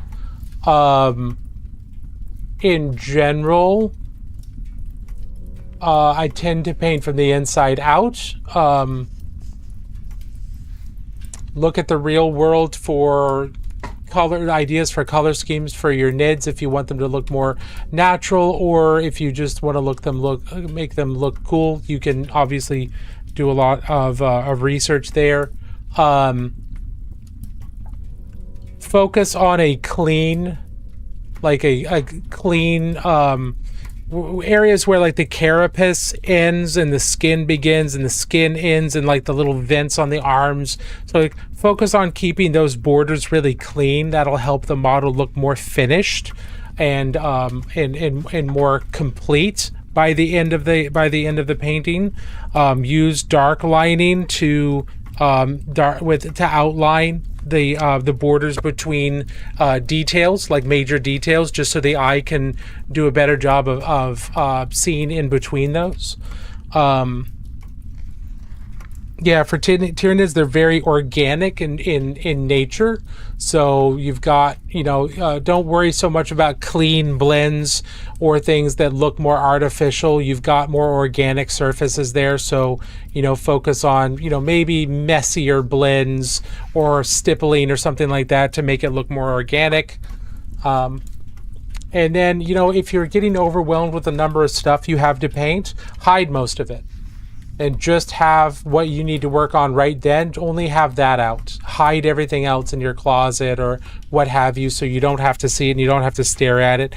Work on your one thing, and then when that's done, put that up where you can see it. Don't hide the completed ones, and then bring out the next thing to work on. If you really enjoy painting the big bugs, start with some small bugs and give yourself a big bug to reward yourself to get after you've gotten through with those small bugs. Don't try and do everything that you want to do at the very beginning, because at the end you're just going to have everything you don't want to do to slog through, and it's going to be miserable. Alternate in between themselves. Do something you don't really want to do, reward yourself. Go back to something you don't really want to do, reward yourself. Go back and forth in between those. And I'd say the biggest thing, and this applies for everybody, is paint regularly. Don't just paint only on Saturdays or Sundays for, a couple of hours. Try to paint at least 30 minutes every day. You are going to develop your muscle memory and your hand-eye coordination faster if you do a little bit every day, as opposed to trying to do 8 hours on Sunday. Think of it like practicing the piano or the guitar or training for a marathon.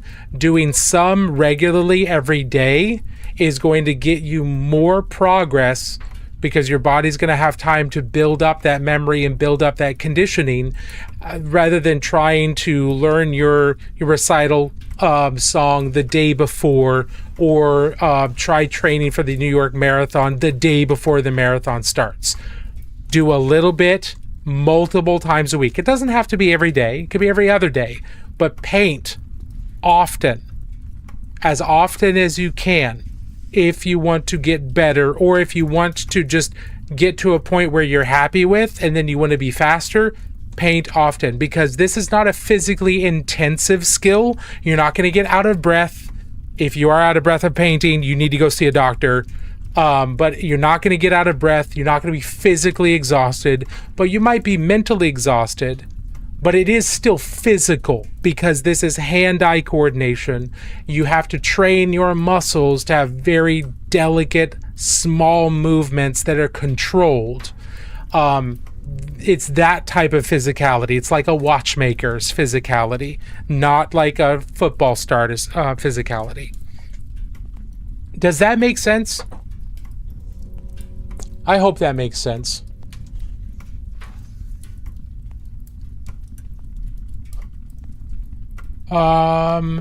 Any tips about how not to get discouraged by really, really good quality painting online?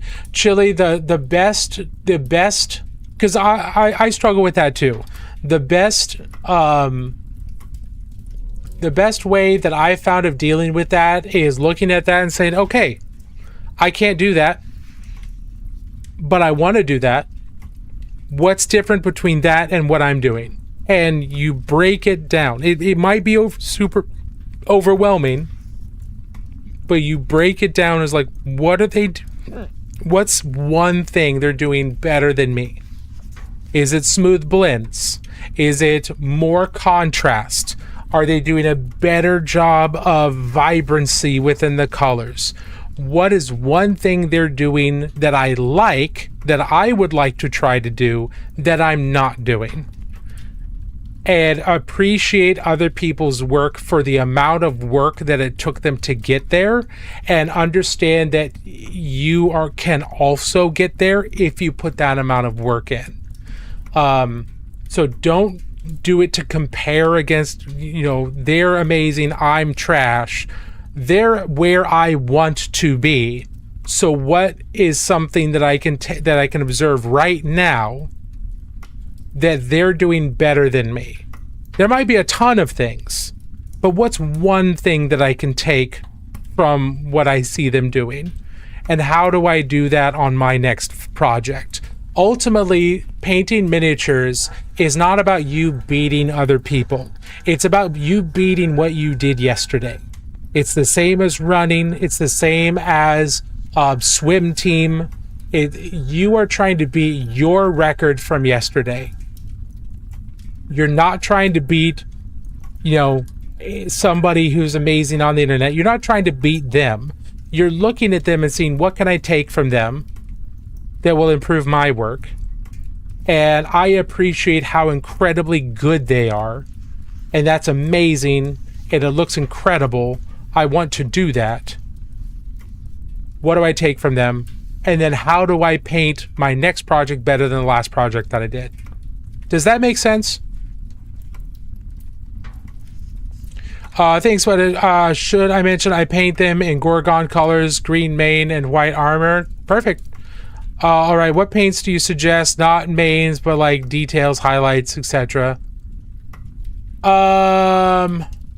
Chili, did that make sense? Did you hear my answer there? So Marshy, if you've got green and white, then what I would look at are in terms of accent colors, I'd look at yellows, because green and yellow are in the same kind of general area of the color wheel, so they're analogous to one another, so they'll go together kind of well, kind of like this lemon lime here. See that all goes really well together. Orange, green of different types, and this yellow. Those all go together fairly well. If you want something more contrasty, then I would go with a dark red. I wouldn't go with a green. If you've got bright green, I would not go with a bright red. It will look like Christmas. I would, or at least United States Christmas, it'll look like a holly branch. If you've got bright green, go dark red. If you've got dark green, go bright red. Switching those. If one's dark, go bright with the other one. That will avoid it looking like Christmas.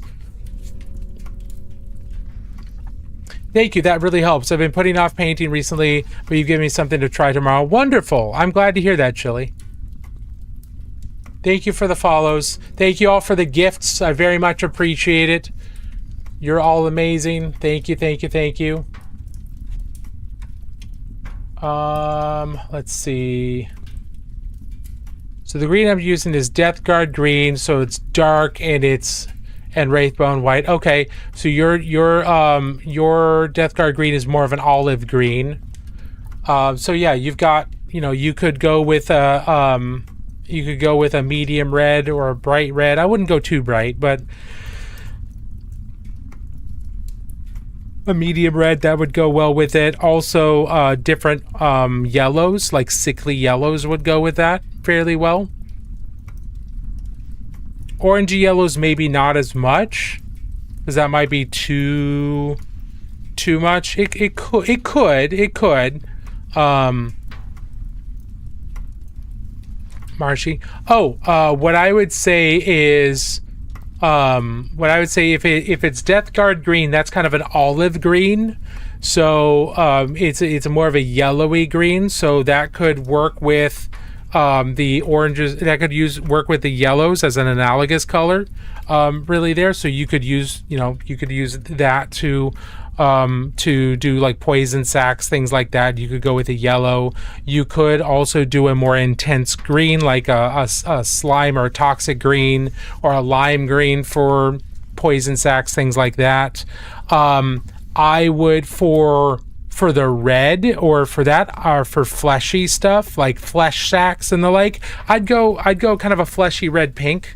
You could use a contrast paint or a wash for that. That kind of desaturated red would still go fairly well with a Death Guard green. I wouldn't necessarily go super punchy red. You could, but for fleshy bits that aren't like the regular skin that you said was Wraithbone white, but like for flesh sacks and stuff, you could go with pink. That might be some color suggestions I'd give. What about shade being Mortarion Grime, the contrast Doom? Yeah, that could work. Doomfire Magenta would be a really cool contrast color for the shades. That would be really interesting. Yeah, I don't think that's a bad idea at all. It could absolutely work fairly well.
Sorry, I was totally off of camera there, but I was trying to do a weird spot there.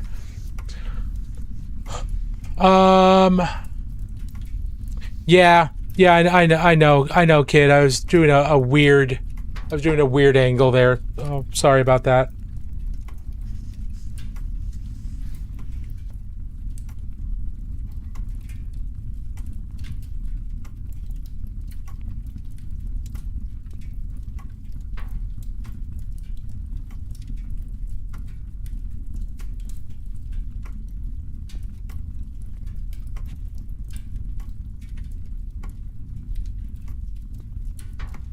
Hey Riley, how are you doing?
Trying to make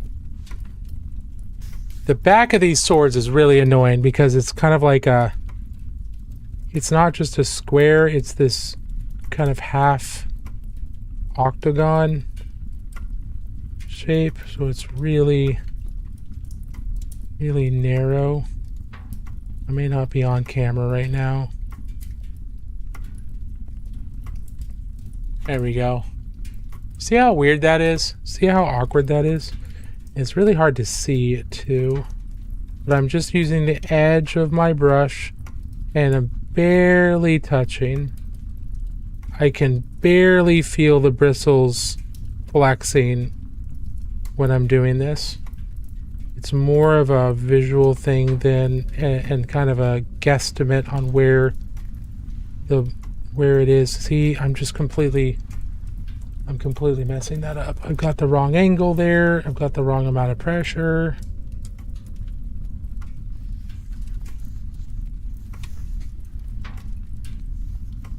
Good, just trying to survive the week so I can paint more this weekend. Excellent, excellent. Hopefully you can get plenty of time to do some painting. What are you going to be working on?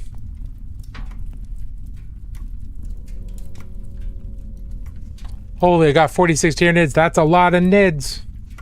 It's a lot of nids, so it's important that you take your time. Don't go crazy. Don't stress out about, trying to paint them all at once. Take your time. You've got all the time in the world to paint that many nids.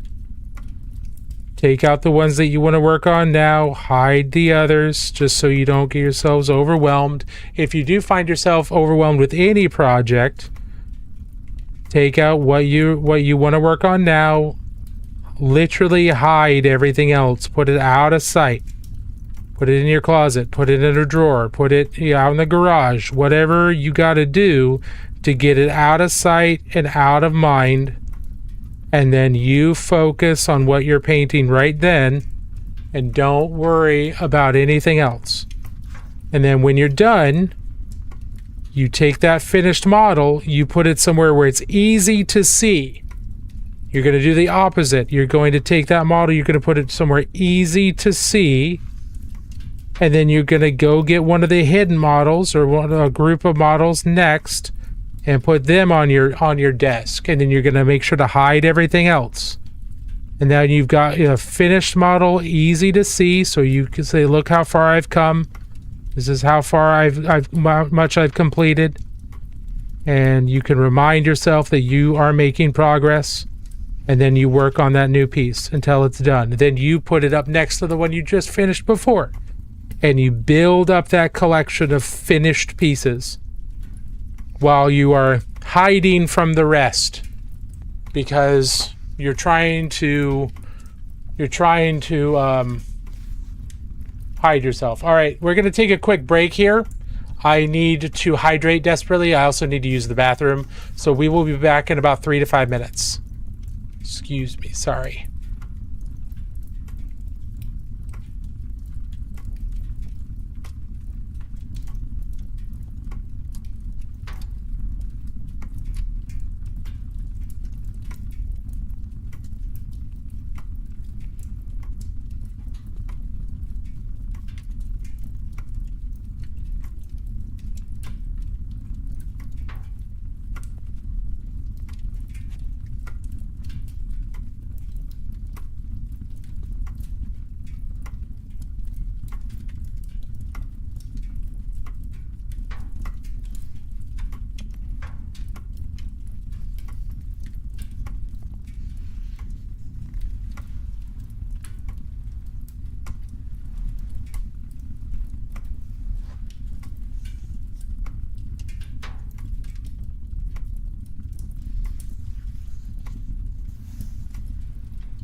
Okay. We're back. Thank you, guys. I needed to use the bathroom very badly. And I got to say hi to my cat. I appreciate your patience. Hope everyone's still doing okay. It's still 96 degrees. Yeah, it is 8:12 p.m. and it is still, well, where I am it's closer to 90, but it's pretty bad. Pretty gross. Let's see. Because it's a biovore, a parasite of more checks than a neurolector. Nice, those are good models. Edge highlights are my weakness. Yeah, they can be tough to do. I have like 9 or more gene stealers, 10 termigonals. That's a lot. The Ripper swarms, yeah, those have tons of detail. Those could take a while, but the spore mine shouldn't take too long. Just working on spare marine, practicing layering glazing. Nice, yeah. I mean, that's kind of one of the reasons why I grabbed this guy, because I've been doing layering and glazing on these, like for Space Marines, on these Rainbow Warriors, but I kind of wanted to do a different color, and I wanted to get better at doing it with neutral grays. So, you know, excuse me, picking up a random practice model every now and then can turn into a lot more. This guy has taken a lot longer than I thought he would, but that's okay. My biggest enemy is anything but base paints and small parts edges. Should I use a Citadel Mechanica standard gray for a Knight's Errant base? I have no idea. Opinions on the new trailer. What new trailer, Jamin? Jay. What new trailer, Jay?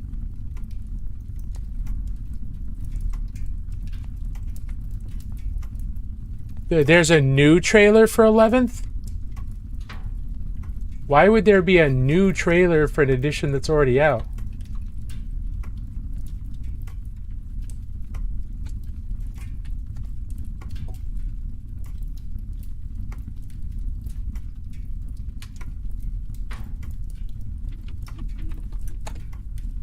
Un momento, por favor. Are we talking about the Dawn of War 4 Necron trailer, or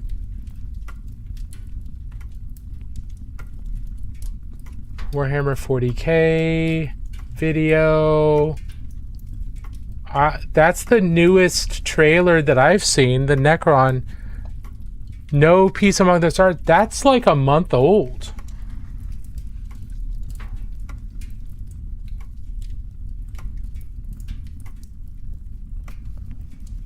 No Peace Amongst the Stars. Yeah, they came out a month ago. Jay, is that what you're talking about?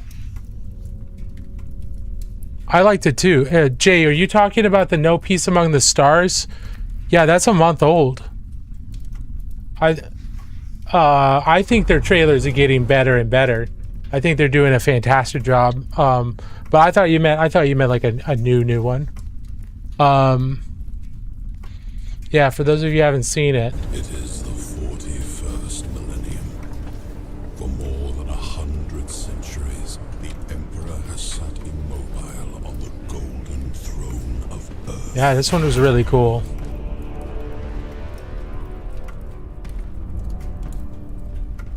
Here, we're just taking a look at this before we get back to painting. So just...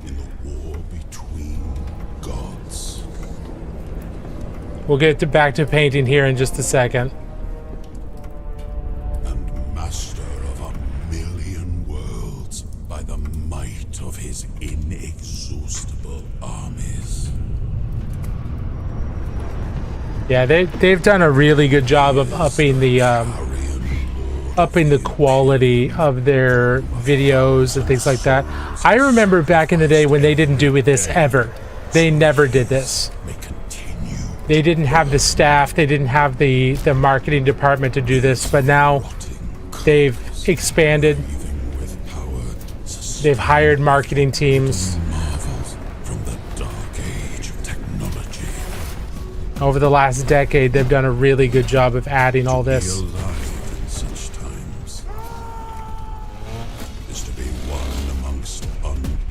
Yeah, we're just finishing up this Warhammer 40k video from 11th edition for anybody who hasn't seen it. And then we'll get back to painting. Most bloody regime imaginable. These are the tales of those times. Eldar. Forget the Necrons. power of technology Mechanicus. and science. For so much has been forgotten, never to be relearned.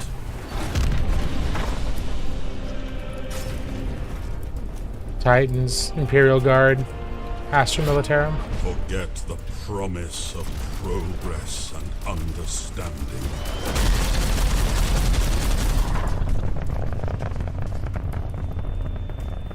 For in the grim darkness of the far future,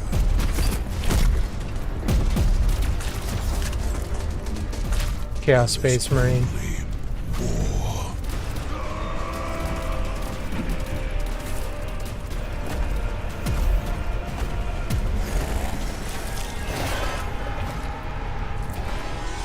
No peace amongst the stars.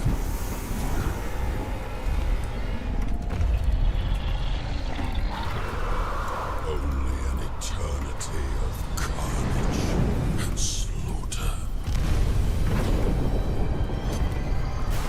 I've never read Necromunda lore. Which millennia is it? It's the current millennia.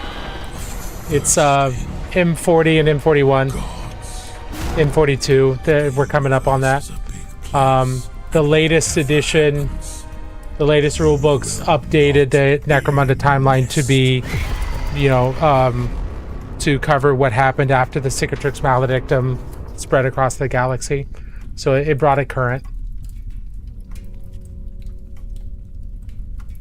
Yeah, so Games Workshop's doing a really good job of upping the quality of their videos, the quality of their marketing.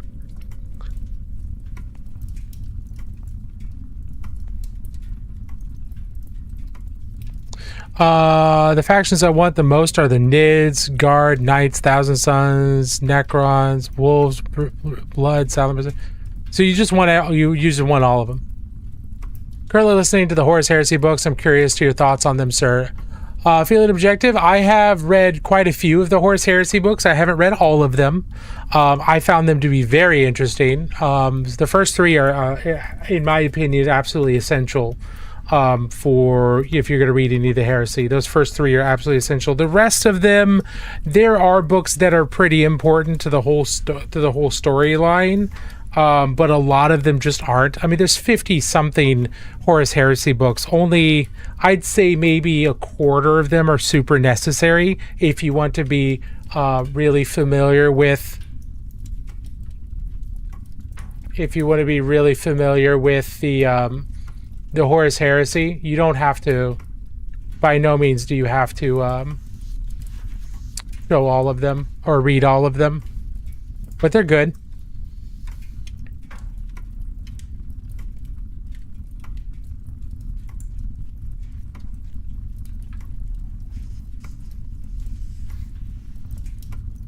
Blood Angels and Mechanicus, the Imperial agents should be burned. Same with Ultramarines and Drukhari. Heresy. That's crazy talk. Ultramarines are the best Marines, objectively. Let's see, when it comes to the Horus Heresy, yeah, the first three books are really good. Now I'm a Ultramarine and a Wordbearer fanboy, so any of the ones that feature them, like First Heretic, all the way up to They Shall Know No Fear, all of those are super spot on for me. Oh, absolutely. I'll be playing Dawn of War 4 and Total War Warhammer 40,000. Ultramarines are two used Drukhari. No one plays.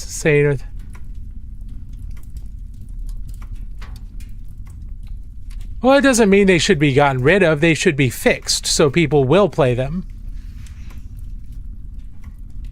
And to be fair, the Imperial Agents is just a redo of the Demon Hunters Codex from like 3rd edition.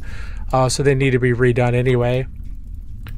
Ultramarines are more like the magazine cover boys of their franchise. You're 100% correct, but that's also because they're the best Space Marines. They are the most true to being what the Space Marines were supposed to be, in my opinion. Now, the Salamanders are awesome. They care about humanity, but they don't care about humans that aren't strong. They don't really care about humans that aren't strong enough to defend themselves as much. The Lamenters will sacrifice themselves for humanity. So there are quote-unquote good Space Marines that care about humanity, but they care about humanity in the same way the Emperor cares about humanity. They care about the idea of humanity rather than individuals. And no Space Marine no one in the Imperium is good. I joined like a month before the 11th edition. Gotcha, Marshy. I'm on False Gods right now. They're on the moon of Davin with Erebus. Oh yeah, your stuff's about to kick into super high gear. They've already completely decimated that hallway full of remembrancers and civilians. Just utterly ran them all over. That was pretty brutal. That was pretty darn brutal to read about. Okay, we need to keep working on this. In the grim darkness of the 41st millennium, there are no good guys. That is absolutely correct. There are objectively no good guys. There are guys that are bad, guys that are worse, or people that are bad, people that are worse. There's no good guys. There are people that are kind of indifferent, but there's no good guys. Like, the orcs are just there for a good crumpin'. I don't think the Tyranids are malevolent in any way, shape, or form, but the Norn Queens might be kind of. There's an argument to say that the Norn Queens might be kind of malevolent, but ultimately they're doing their what they're evolved to do, just to consume and reproduce. That is what their whole thing is. They're like the white blood cells of the galaxy. Or of the universe, considering they're from another galaxy. Theoretically.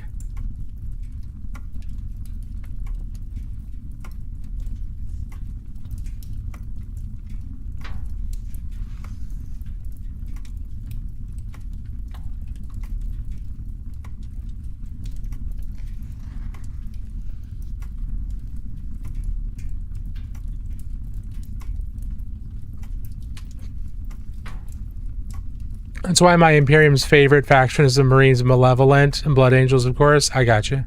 In my opinion, Tower are the good guys, but I've never heard of them win a battle. No, they've won a battle. They've won a battle, but they're not good guys. They're just as genocidal as everybody else. If you don't join their greatest good, they will genocide you. There are times where if you don't join them, they may not genocide you, but they will sterilize you. So you can't reproduce anymore and are no longer a threat. They're not good guys either. They're just nicer about it, or they're more two-faced and gaslighty about it.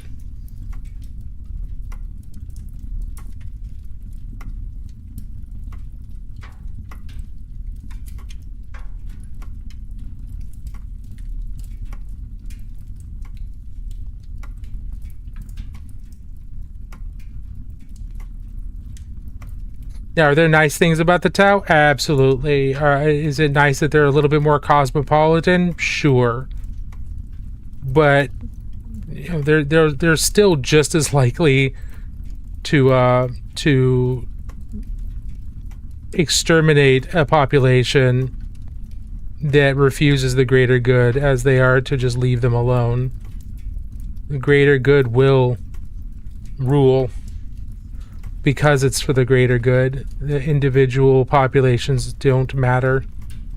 Individual lives don't matter. It is all for the greater good. It doesn't matter if I if I lie to my soldiers and they die for a lie, it's for the greater good, and the greater good is whatever the ethereals say it is.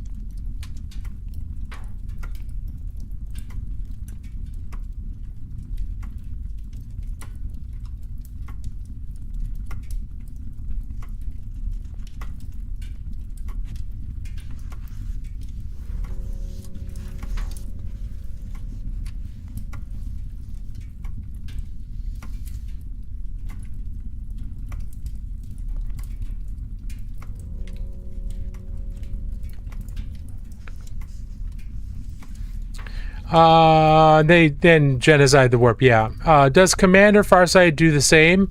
No. Commander Farsight is aware that it believes the ethereals are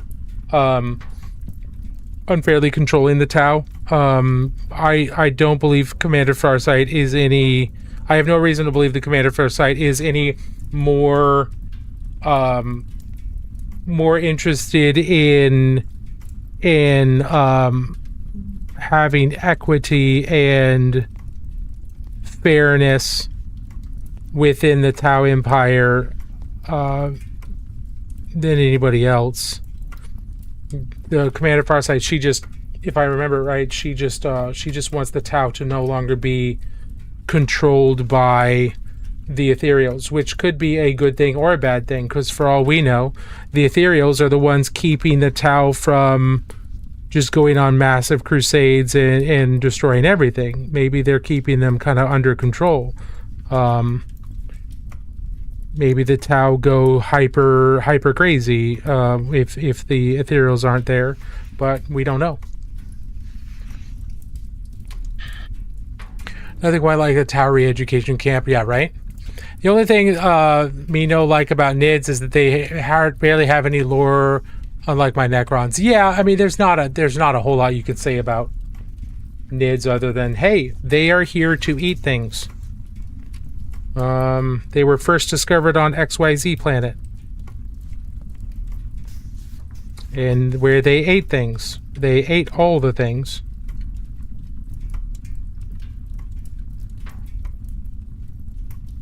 Other than them just like looking at the Tyranids, you could argue that the only real type of lore they should have are the same type of lore that surrounds a natural disaster. Here's where this natural disaster was first detected. Here's where it made landfall, if it was a tornado. Here's the destruction that it caused, and here's how its damage was mitigated. Like, that's the type of lore that I think the best fits the NIDS.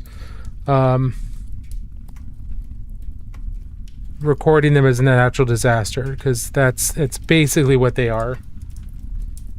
I'm a World's Eaters player. They just want to kill everything. Yeah, I mean, it's a pretty pure motivation, but it's still, they're not good guys by any means. Okay, so we've got the basic highlighting done on the sword. I do want to do some nicks and scratches on it. We do need to do the gold non-metallic metal for the handle and the pommel, and then the wrap of the handle there, and then of course the ground. But my office is starting to heat up with my giant ass computer and my lack of AC, and it's still like 90 at 8:30 at night, so outside. So I am boiling. I think we're gonna call it here. We've made some good progress. It's mostly at this point, it's all refining and touching things up rather than doing any major changes. But it's definitely got a lot more refined, and I'm feeling pretty good about this. It's 11:31 p.m. for you? Well, then I better stop before it's midnight for you. Would NIDS be the most moral faction because they run a pure instinct? Can something be moral if it doesn't have the ability to? See, that's the question. Does it have? Can something be considered moral if it doesn't have the ability to choose to be moral or immoral? Like, is a cat moral? Cats are adorable. Cats are wonderful, but they also torture and slowly suffocate to death their prey. Is that an immoral action? Well, for a human, yeah. But can a cat do anything other than what its instincts tell it to do? Can a cat be considered a moral entity?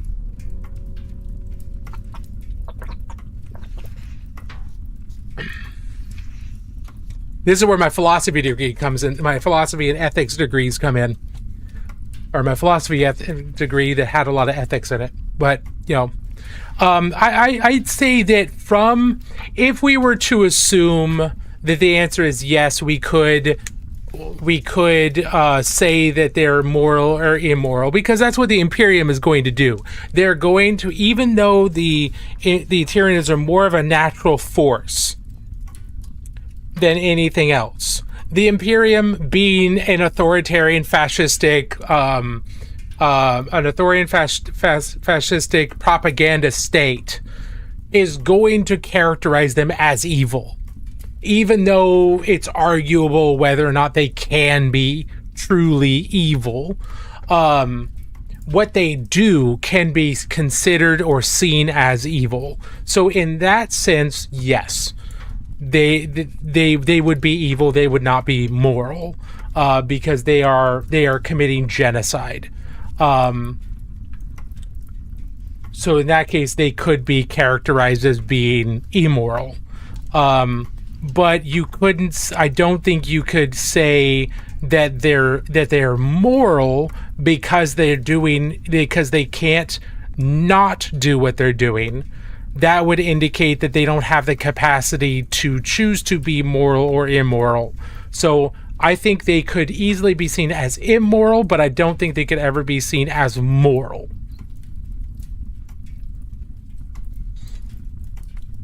To be fair, and I'm happy to entertain counter arguments there, because, you know, that's how this type of stuff is worked out. To be honest, if the Emperor came back, he'd probably genocide the Church of Rage. They disobeyed him. Yeah, they might. They could. I mean, because basically the Imperial cult, the scriptures, the core scriptures that the Imperial cult follows are the Lectitio Divinitatis, which was written by Logar. So the Bible of the Imperial Church was written by a traitor Primarch. Now, that was prior to him going traitor. He wrote that before he went all chaos, but it was still written by a traitor Primarch. And I don't think anyone remembers that. Gulliman does. The Lion will. But I don't think they actually revealed that these scriptures were written by a traitor Primarch. That could get them killed by the Ecclesiarchy and the Inquisition both. If the entire might of both of those entities came down on them in the right circumstances, they could easily kill both Primarchs. Maybe not if the Primarchs were ready for them, but they could. The Officio Assassinorum could take them out. There's a bunch of different ways to do it. So I think he's not revealing the fact that the Lectitio Divinitatis was written by a traitor Primarch, because that could get him killed. But yeah, the Emperor would probably be pretty pissed off that his son technically won.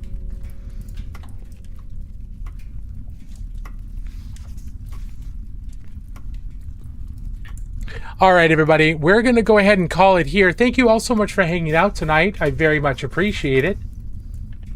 I am boiling up here, so we're gonna call it here. But yeah, thank you so much for being here. Here's where we are on the Wolfspear Space Marine. We've still got a grenade to do. We've got this tooth to do. We've got the pommel and the grip to do. And then we've got the ground to do, and then the resulting reflections in this non-metallic metal here. And then I think we're done with them. So we'll work on him on Friday. We're also doing the community spotlight on Friday. So if you have anything you've been working on, we have both a completed projects channel and a works in progress channel in our Discord that you can post pictures of stuff you're working on there. And we'll look at those on Friday just to allow people to show off to the rest of the community. If you want feedback, you do need to specifically ask for feedback. We do not give feedback unsolicited. So, because I don't. Sometimes you just want to post what you've been working on without having some neckbeard come in. It's like, well, you should have done this, without you asking for it. So we don't do unsolicited feedback, or at least I don't. And then the week after that, we have a giveaway that we're doing on the last Friday of the month, the 31st. And that giveaway is for some Woolman-Doot miniatures. You can check out the Discord and the Woolman-Doot giveaway channel. You can see pictures of those. That was a sponsored series of streams where we painted up those minis. And we've got a full set of them to give out to anyone in the U.S. If you're outside of the U.S. and you win that giveaway, you will need to cover shipping if you want it. If you don't, then don't sign up for the giveaway. But yeah, we'll be doing that at the end of the month. Can you ask for insulting feedback? Tuabaki, if you want insulting feedback, we can do that. I will just be very clear that you requested insulting feedback. We can absolutely do that. If that is what you want. Yeah, 100% happy to do it. All right, everybody. Thank you so much for being here tonight. Take care of yourself. Do the thing that keeps you sane between today and tomorrow, today and Friday. And always remember that painting is good for the soul. Have a good night, everybody.